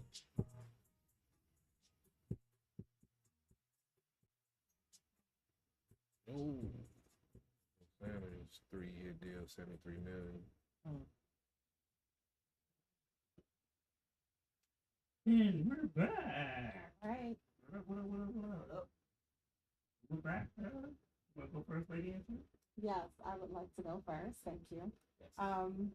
So what I'm hearing is something that immediately when I started hearing the song, I thought of something that would be played during a game, basketball or football.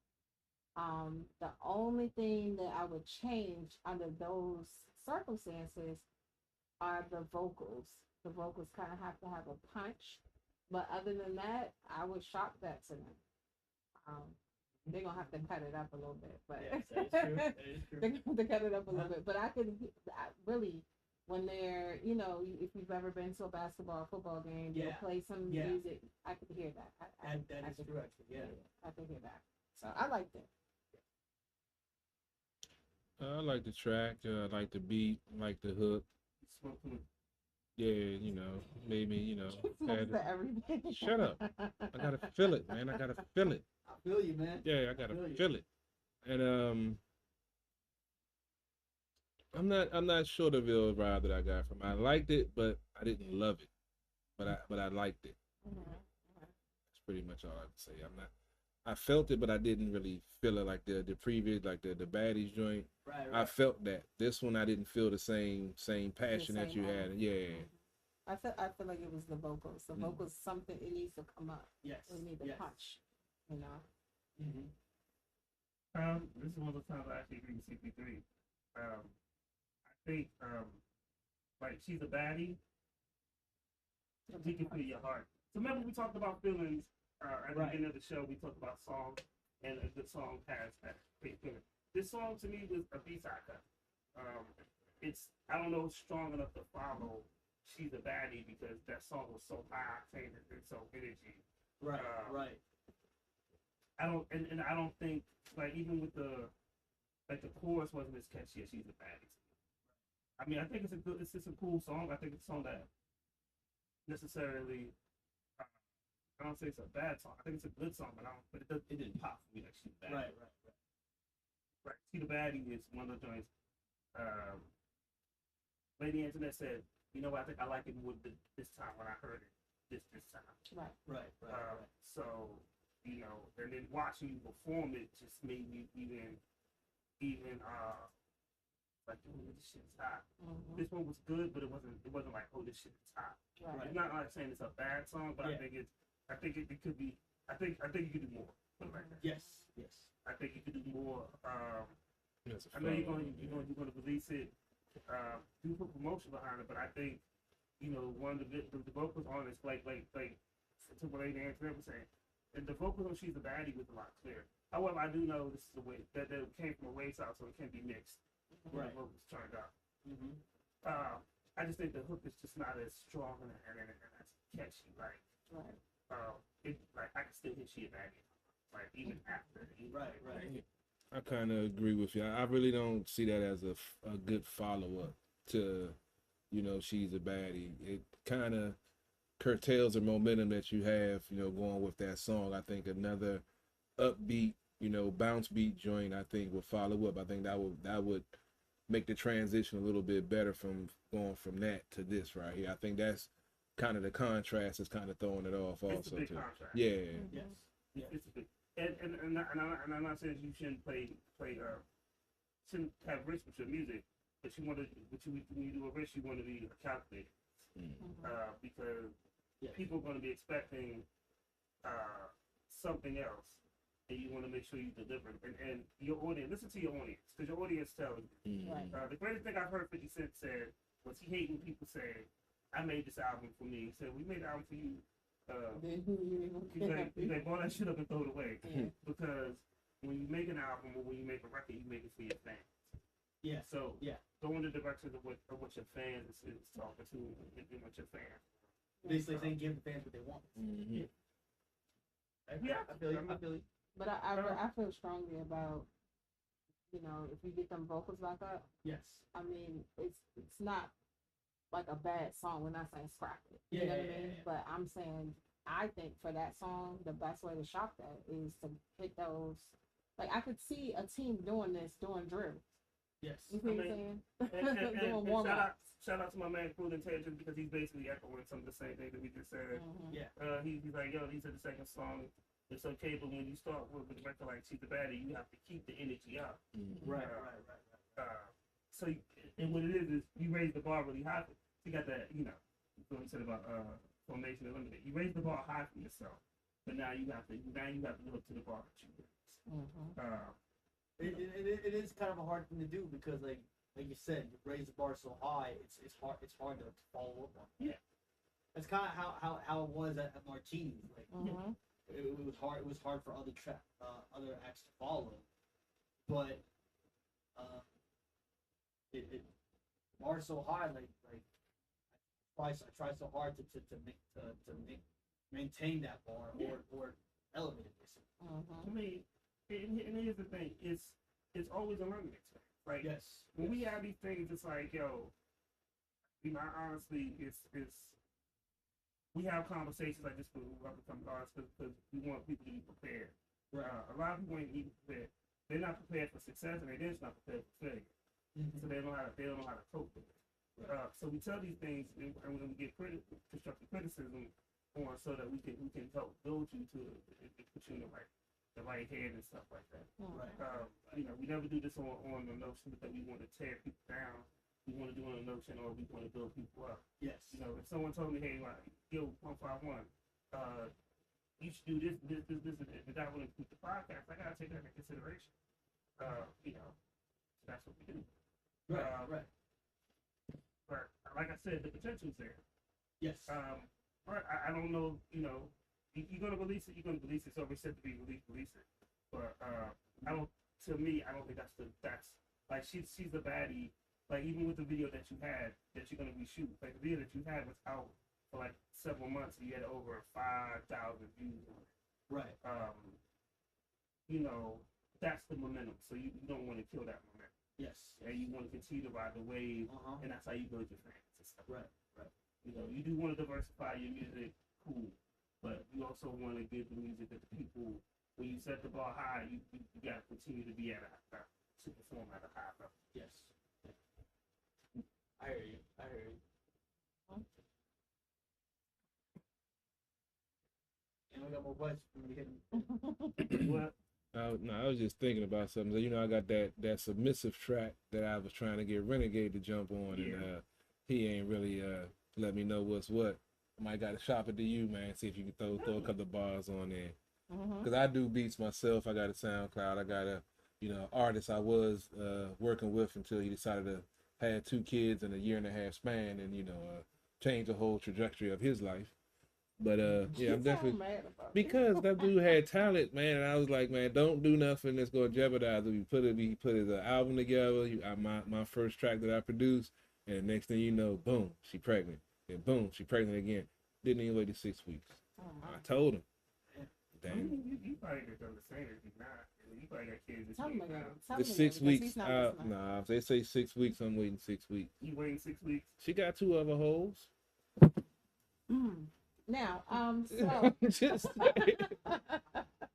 so with that said, only after the floor they meet after the snake. I'm just saying. Oh, you. Bro, we have to deal with this 3 hours every week. I'm just saying. 3 hours every week we deal with people. Where am I wrong? Where am I wrong? I was like, oh, but he's just a little loopy today. He's not too bad. But then here you go. Okay.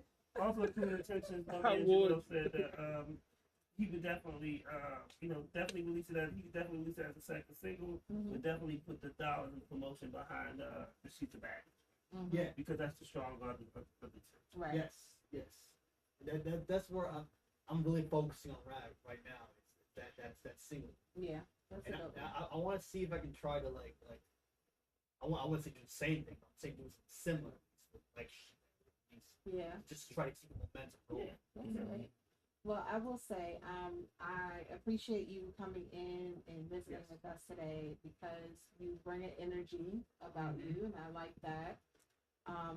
And then, just make sure that you keep in contact with us and keep us posted.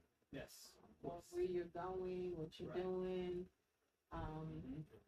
Shoot 151 an email, push your new stuff as it comes along, so we can keep up. She's a Baddie video. If you got any, CP3 spots open for video, She's a Baddie video. Let me know. I could be there. I'll let you know. Yeah, let me know. I'll keep you posted on that. Yeah. Sure, man. But you definitely would be the vibe. Yeah, you know what I'm saying. I can do security. If you need. Or I could be in a video. I played I played got my first role.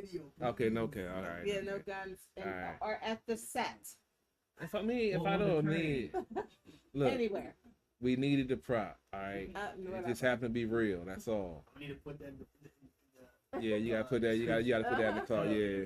No guns. This is props. I mean, my first role was gunman number 2. So. Do you have a social media page or you have Facebook? I got Facebook. I got Facebook, Twitter, all that. Let me get the rundown.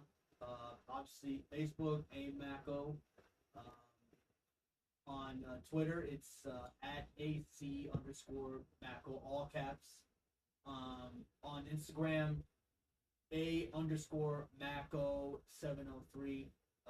It's spelled A_AMACO 703. And I got all other stuff like Snapchat and all that. I'll definitely shoot you all if I have a new single coming out and you guys can play that, or if I come back to do another shoot so we can have another positivity vibe like this. Or if you have a performance, let us know. I'll let y'all know if I have another performance coming up. At the bar radio, y'all are very good to me. I'll keep y'all posted with what I'm doing, basically. Thank y'all for this opportunity. No problem. We want to thank you for coming through. I love interviews that we can have great conversations. I like that too. You know, and I love interviews they bring music. Artists, when you come at the bar, you can bring more than one song. We can play 2, 3, 4.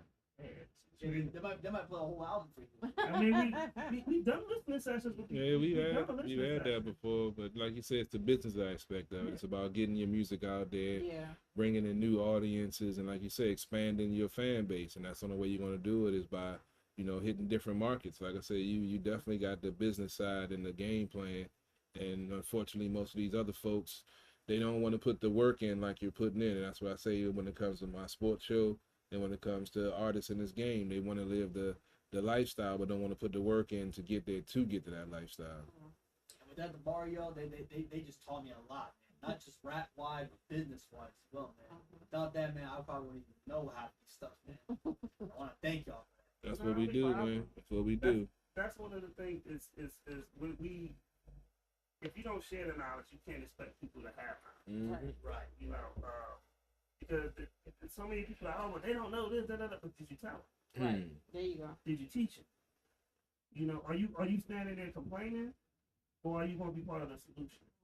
So we are definitely more on we're part of the solution. So we want people, when we have these conversations, to take something away from it. Like, you know, hey, look at it like this, or, you know, expand like that. And we learn stuff from people too. So, you know, that's the growth and the evolution of the show. So definitely. Actually, before we go, you just said for them to, we just mentioned other artists you can bring all your stuff. Just make sure your music is cleared first. Yes. That's the key, right? You get enough copyright claims on my page. Trust me, guys, I've actually been to that before, actually, too. So take my word for that, actually. That's true. That's real, right there. Make sure it's cleared first. So you know what we haven't done today? What we haven't done? We haven't played a music video. All right, well, we can cut some music. Yay. I knew you was gonna say it. Yay. So we be clubbing. So we're gonna play Retro Rails joint. We just dropped a new video. We've interviewed him several times. Yeah. Straight out of Roanoke, my man Retro Rails dropped some new visuals, and you know. I done lost track. We just interviewed so many folks. I can't remember half of them. CP3 is old as he now today. I got a name sound familiar. I'm like, damn it. Yeah, we gotta remember. Okay, you did the Mad Max video. Okay, yeah. There you go. There you go. I knew I had a senior moment, man. I told you, man. 4 different strands, baby. 4 different strands. You got your life together. Man, up and down. I'm all around.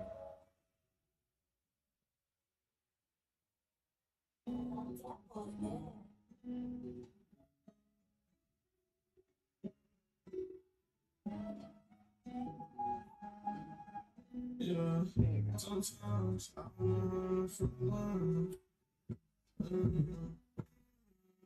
I thought you was done. We never done until it's done. Sometimes I run from love. You on my side. Sometimes I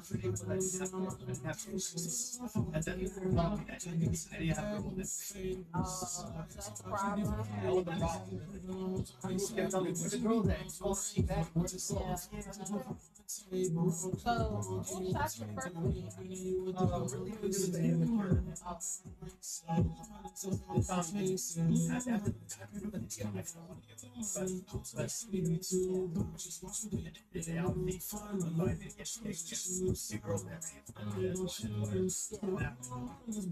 yeah, people would love to come to that. I said people would love to come to that. The She Baddie video. He's gonna have a. We don't when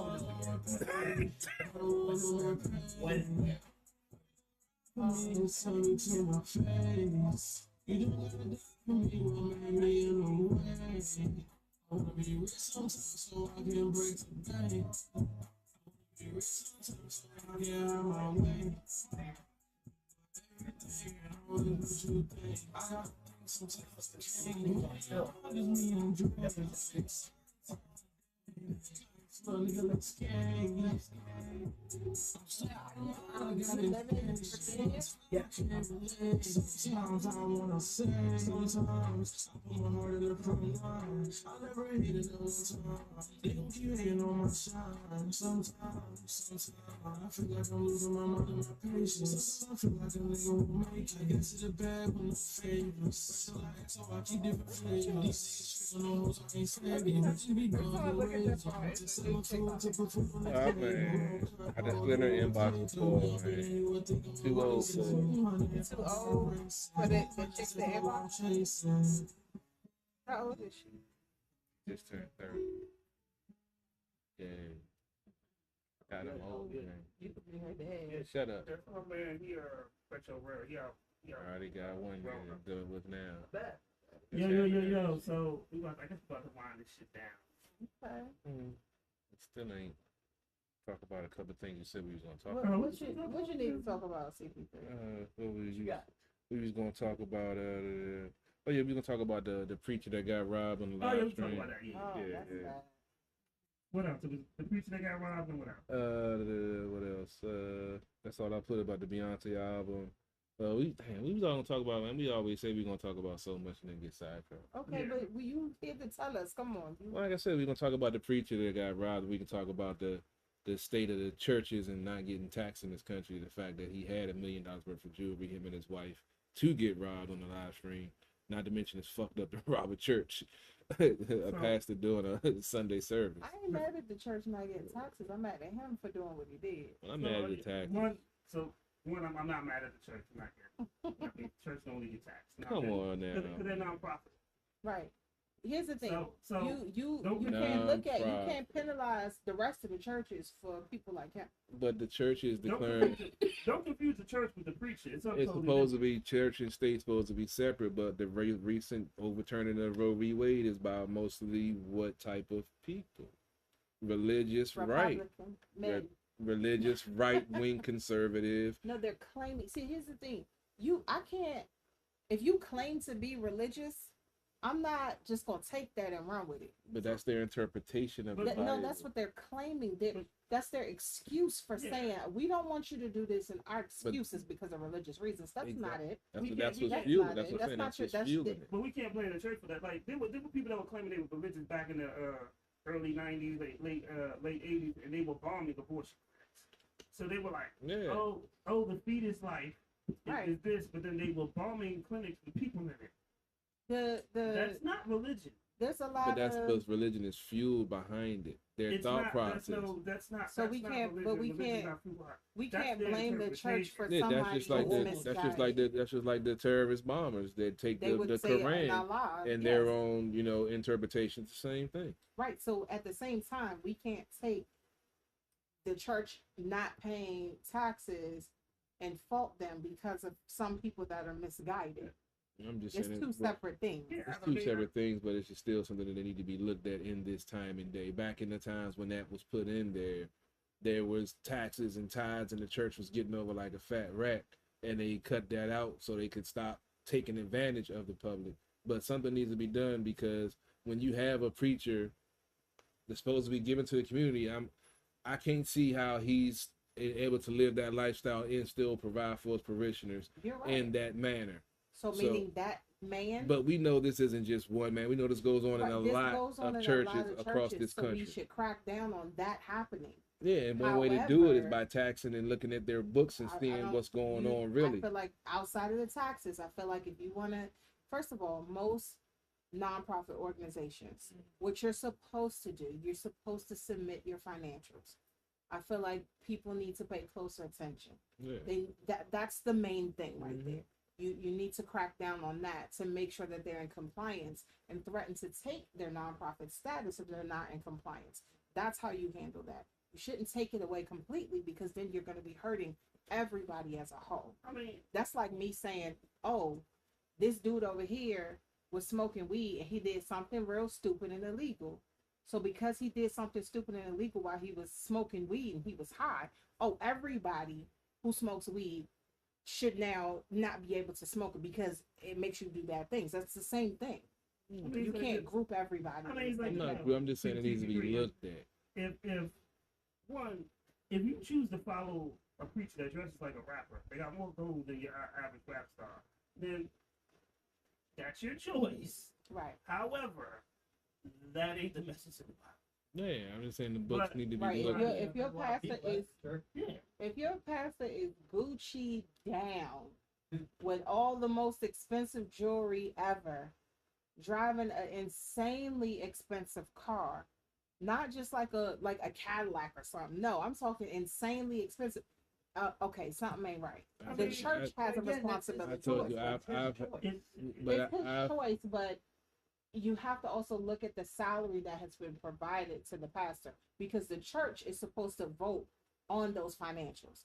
You have trustees. There are a lot of things that are supposed to be in place within the church organization. So if you have a situation like that where some of these pastors have private jets, if you have something like that, then as a church, as a whole, something has to be done. So, but and honestly, we report on the negativity. That's what America does. Mm-hmm. So we don't know. We see the dude getting robbed on fake, and we make the judgment. Yo, that dude's a bad dude because he got more gold in the back. Obviously, he gotta be corrupt. We don't know what he done did for the community. We don't know if they feed the homeless every week. We don't know if they're passing stuff out on Christmas. We don't know anything outside of the little bit of information that we saw. So I'm making my judgment, and I'm biased, but that's my judgment. That's how I am. Or from what I saw, from what I've seen and what I know about churches, that him looking like Ghostface Killer's uncle is a problem for me. Did you guys see the church? Like the if you watch the video, you can kind of see his background. What was it? It didn't seem like it didn't give off that mega church vibe. You know? Yeah. It didn't give off that. So my question is he a pastor full time? If so, what did the church dictate his salary to be? Can he afford that on his salary? You see what I'm saying? It sounds sketchy. And then at the same time, the pastor was flashy. I'm sorry, but no real man of God that I personally know is that flashy. I mean, growing up when I used to go to church and stuff, we went to a church and the house next door was with a pastor there. The church owned the house, so the pastor didn't pay rent and stuff like that. But was it a lavish, luxurious house? No, but it was a free house. Yeah, but I mean, at the same time, so it's but I get it. I get it. It's one of those situations. So we don't, like I said, we're making an assumption because we're human. We can do that. But we're making an assumption on a clip that was like 2-3 minutes on IG. Mm-hmm. Personally, I wouldn't be walking around with that type of gold in New York regardless. Anywhere for me. In Brooklyn. I've had bad experiences in churches dealing with a lot of inappropriate BS and lies from the preacher and other stuff. Oh, I was about to say from you? Because we already know how you are. When we moved down here from New York, we had to leave the church because the pastor made a pass at my mother. I can beat that. See, but that's too. Unfortunately, but I mean, it's not a competition with that. It's sad. Yeah. But unfortunately, one thing that people have to understand is that a pastor is a man.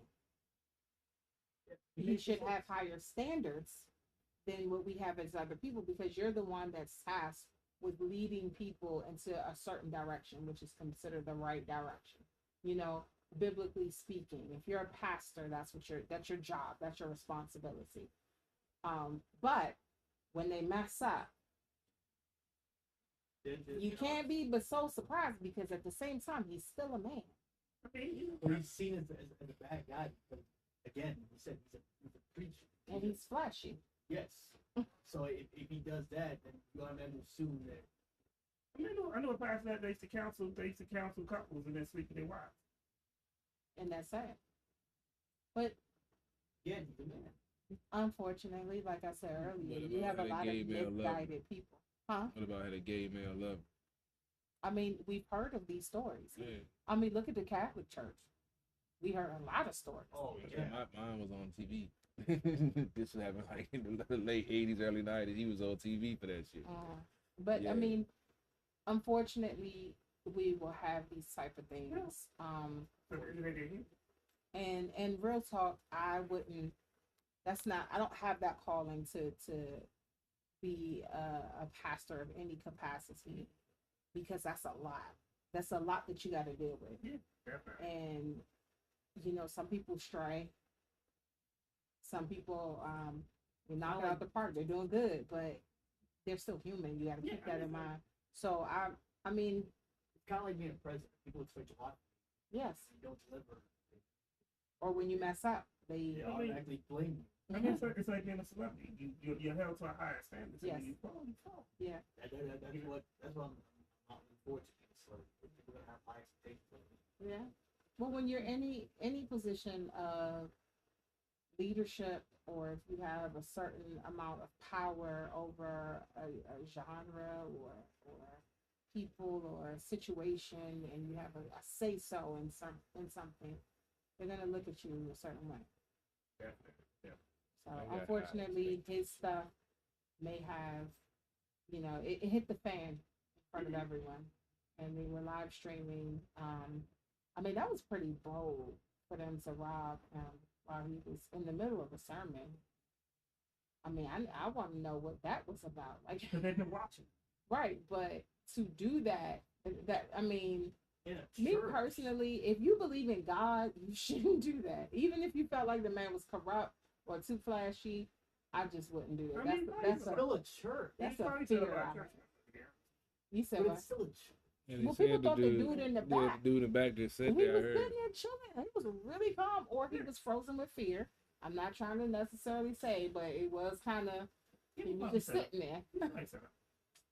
Yeah, but it was unfortunate to see.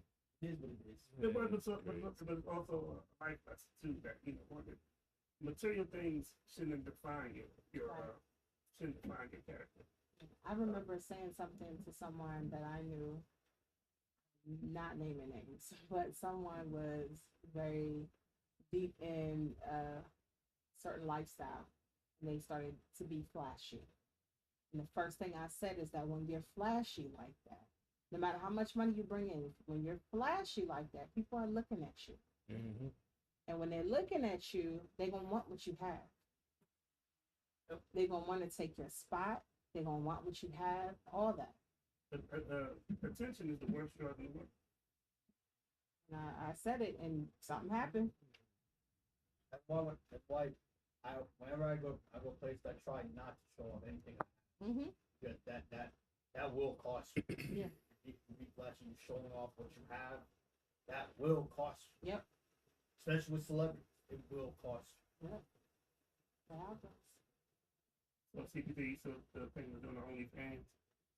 Thinking about it, man. Times is a little hard right now. So He need a fan. Yeah, and I'm good. I'm just No, you're I'm not. just glistening right now. That's all. I'm just glistening. Yeah, Nick. I'm baked, Nick.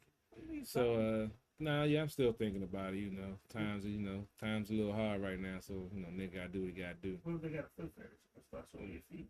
Man, I ain't licking no toes, man. I told you that shit, dog. That shit ain't happening over Well, here. I told you wanted us to support. I'm not subscribing. I'm sorry. Yeah, you gotta subscribe to send something my way. Shit. Okay, then I can say. I'ma have Well, it I like- tried to do that. You know what? I'm not helping you with nothing else again. You want to subscribe to It's only gonna be like No, 350. It's I only do gonna be not like. wanna see that. It's only gonna be like 350, man.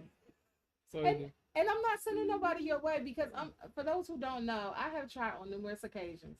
nah, to you hook can't act like it was CP3 up. just on me. I'm not saying that, Alright. but I'm tired. Okay, I have tried. You really tired? hard. How you think I feel? But okay, I got my own love life to worry about. I know your shit is crazy as mine. Oh shit. What happened? I Yeah.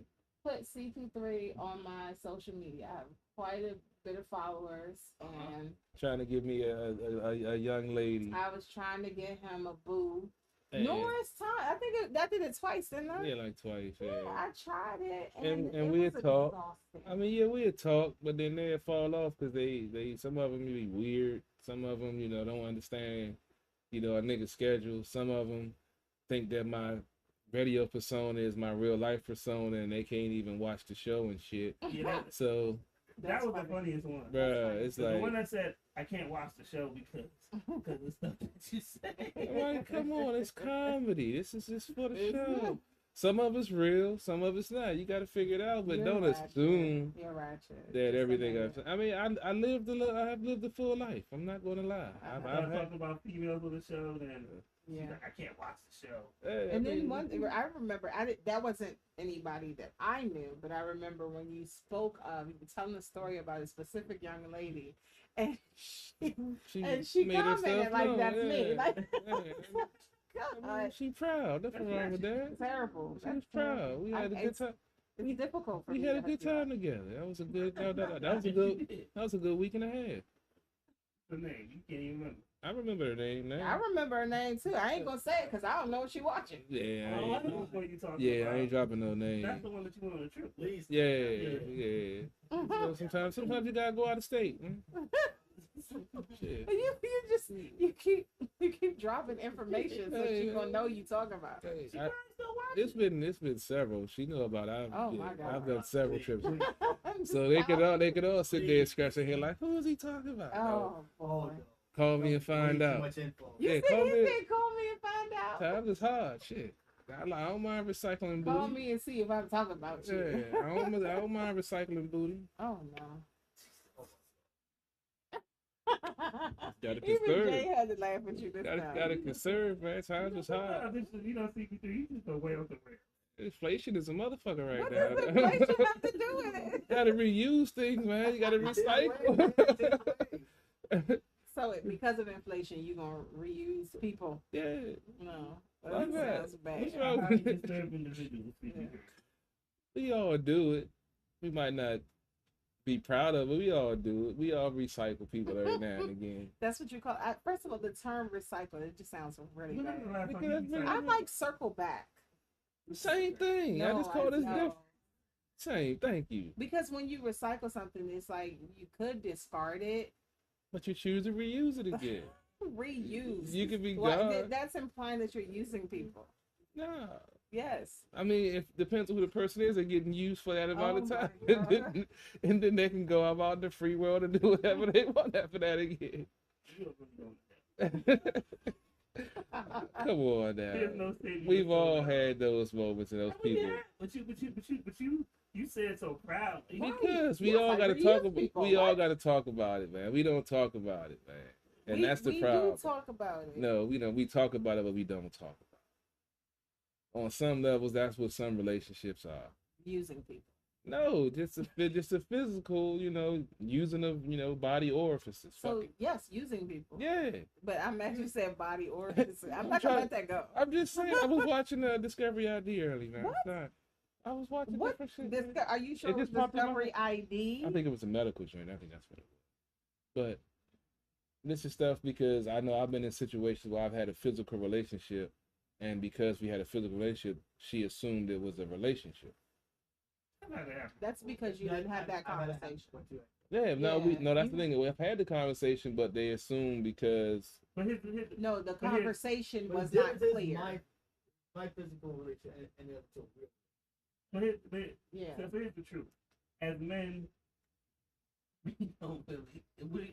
If we're in a physical relationship, 9 times out of 10 we won't set the term. Yeah. It's just like, all right.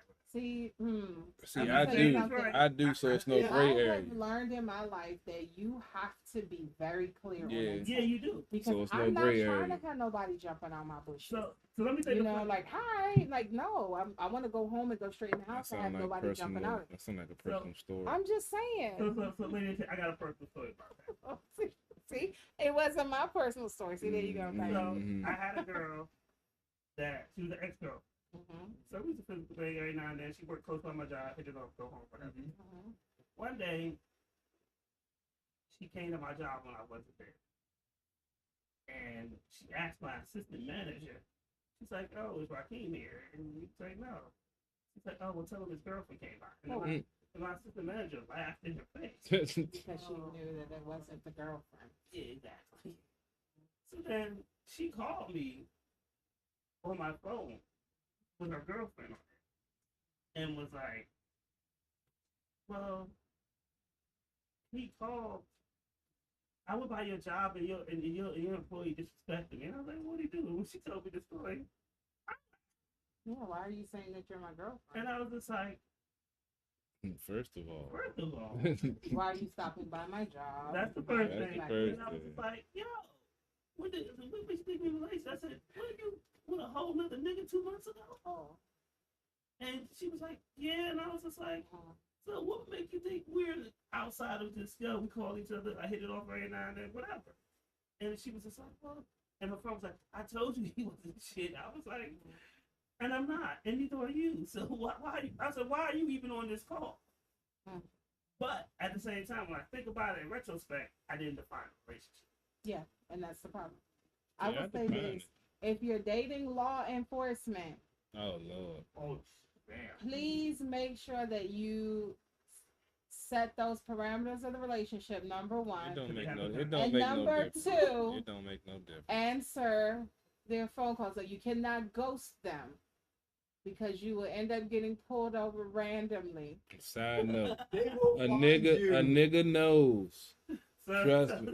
So also the asterisk So how do beside you know that. about the pullover? I just No. know. No, you got to do the asterisk to that. If you're Please dating tell the story. someone that used to be with someone that was in law enforcement, I'm going to tell you this, and I'm serious. Get the fuck out now. Because these law enforcement folks, when they find a chick, because they have the mentality that they don't know if they're coming home at night, so they into some freaky shit. So when they find a chick to do that freaky shit with them, they don't like letting them go. So I found one. I can't tell my story now.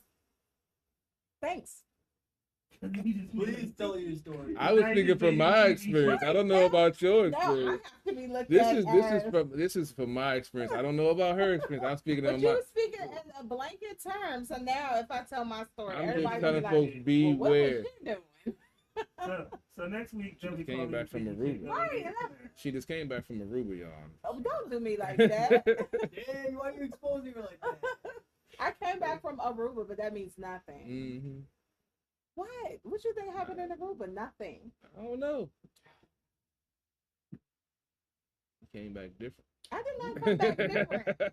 I came back the same person. I just had a little bit of a tan, not even a whole lot. Mm-hmm. I hate him. Let me check the I don't like him. most wanted list. Today, huh? I do. I still got insurance, man. Huh? I still got insurance. You do? Mm-hmm. Well, what kind of insurance you got? Blue Cross Blue Shield. Oh, that's nice. I got a couple of types of insurance. Mm-hmm. I know. Everything is recorded. That's cool. What you mean? I didn't say I was gonna do anything to you. I'm just saying. I'm covered So, just in case. real talk, we do need to set up to go to the shooting range with pretty shooters. Yes. She's been doing some classes and stuff. And I told her once I come back from Aruba. So we do need to set up maybe for September. Yeah. Okay. I gotta give me a new pistol. What happened? Gotta give me a new pistol, man. That's what I thought you said. Yeah. Lord. And then also the 14th they're doing an appreciation cookout. So shout out to my man George from DMG. I'm gonna do give away some awards to people in the community at this cookout to give them their flowers. So that's what we're talking about. People who've done activism, people who do, just helping the homeless, stuff in the community. Okay. We want to give them their flowers, like, while they're alive.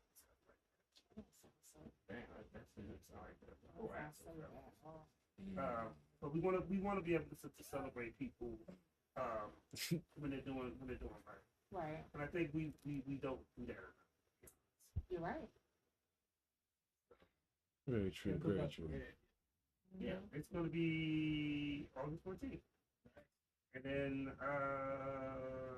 this Thursday we'll be in New Jersey for the Certified Indie Tour in Jersey, and then I might stop by then. And then hopefully we three can share some stuff for Sunday because we will both be somewhere on Saturday. Am I right? Yeah. We'll talk off air because he done forgot. Yeah. Told you I'm on Jupiter right now. Yeah, we see you on Jupiter. You look spaced out right now. I'm thinking about this girl to get something to eat. Right? Yeah. Okay. Yeah, well, yeah. For wait. now, Oh, that would be a pleasant dessert. oh no. Why didn't you say anything? See, I'm trying Is it to. a $40 night or what? Oh, I wish. don't you go missing after leaving. You know it's inflation, man. It's 55 now. We need you to send us a message to let us know. Oh, no, when you I'm make going- it I'm to going your straight home. destination. Hey, I'm going. we thought that before. Well, I told you I wasn't going straight home. No, I wasn't expecting to be 3 hours that I lost. But yeah, I made it home. Eventually. Yeah, I'm always gonna make it home. That's what my exes always know. I'm gonna make it home. 3 hours later, $40 shorter. Hey, I'm home. That's all that matters. I'm home. That's what you said. I'm home. I came home. That's all that matters. Looking on social media and the pictures like Yeah, I was fried that night. I just made it home. I remember that night. I was fried. I don't even know how the fuck I ended over in Northeast. Yeah, 151 to Jack Daniels will always do it. Yeah. No, it was it Jim Beam? It was Jim Beam. Yeah. I don't know how the fuck I ended up in Northeast. I feel like I need to I cycle through these bills again, but I feel like I need to get a bottle. These bills will take us. So there was an issue with supply and demand with Uncle Nick. So that's why it's been out. Yeah, it's been out, but it's back. So good time. And also, I have a couple of potential females to look at for the couple of the mixtape that I want to put together for the Active Bar mixtape. Jeez. So, This one right here popped up. If you go to look at like, okay, we yeah, can do that. I want to do the Fuck Man Sober mixtape. Yeah. And we're gonna distribute with DMG and stuff like that. We're just gonna make sure we put the right artists to be on it, and then we'll shoot a video for them first. Right. So, but I want to get the cover done first. Right. So, in the cover, I want to do Fuck Man Sober. I want to get basically a couple of black-owned liquors. There's a lady that has a tequila that lives out here too. And you know, Big G just did his cut water. Yeah, so we definitely want to support that stuff. That's being sold in local stores. All right, so let's end this with a video.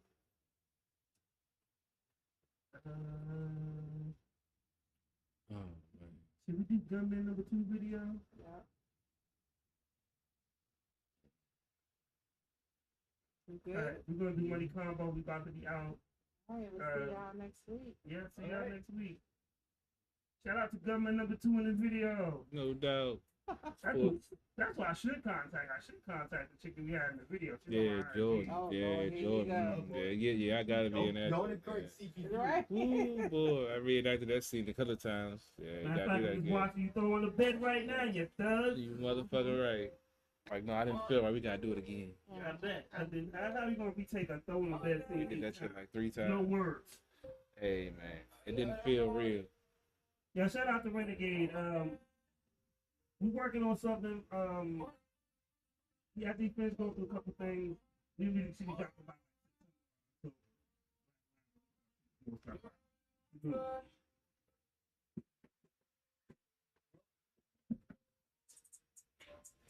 The 6th. For the preseason game. Yeah. No, not preseason. The practice is free. Remember? Yeah, I gotta get the ticket. Yeah. I followed you on IG, but don't you got to register for that joint or something? Go on there. If the tickets are free, hopefully they still got some. Because I've been telling you to get them. I'm still gonna be working there now. I thought you said your last day was gonna be. Well, I gotta go in there tomorrow and make it official. Okay. Well, tomorrow after you do that, go on in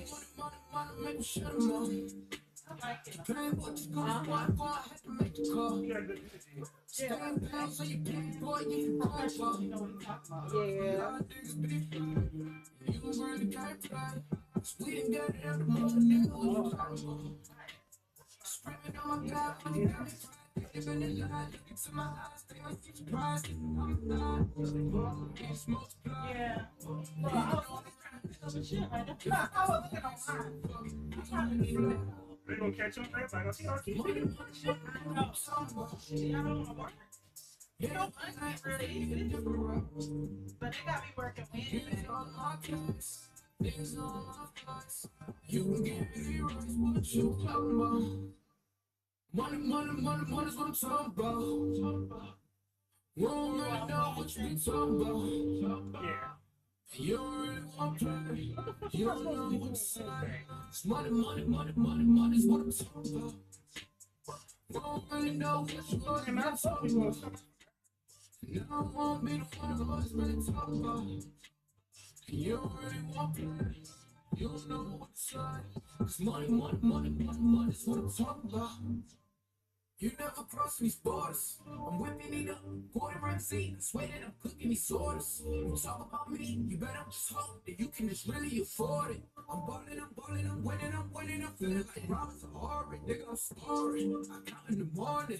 They talk about me, then I gotta ignore it. That joint came at 2 o'clock lady yesterday. My money corporate. That's what I'm saying. I I was pissed though because I ordered it and it was supposed to be there 20 like order this and it'll be here by like 8 tonight. So I was like, that. So I ordered that shit. Yeah. Then when I ordered that shit said 10 o'clock. Oh, because you were supposed to buy it was less than $35. Yeah. That's why. So a lot of times when it says that, it's like a little small print. If you get at least $35 worth of stuff, that's the date. I mean that's the time. That's why. I get caught by that all the time. What you do if you play the game? If you play by the rules. Money's what I'm talking about. You don't really know what you been talking about. You don't really want to play. You don't know what to say. It's money's what I'm talking about. You don't really know what you always been talking about. Now I won't be the one who was really talking about. You don't really want to play. It's money's what I'm talking about.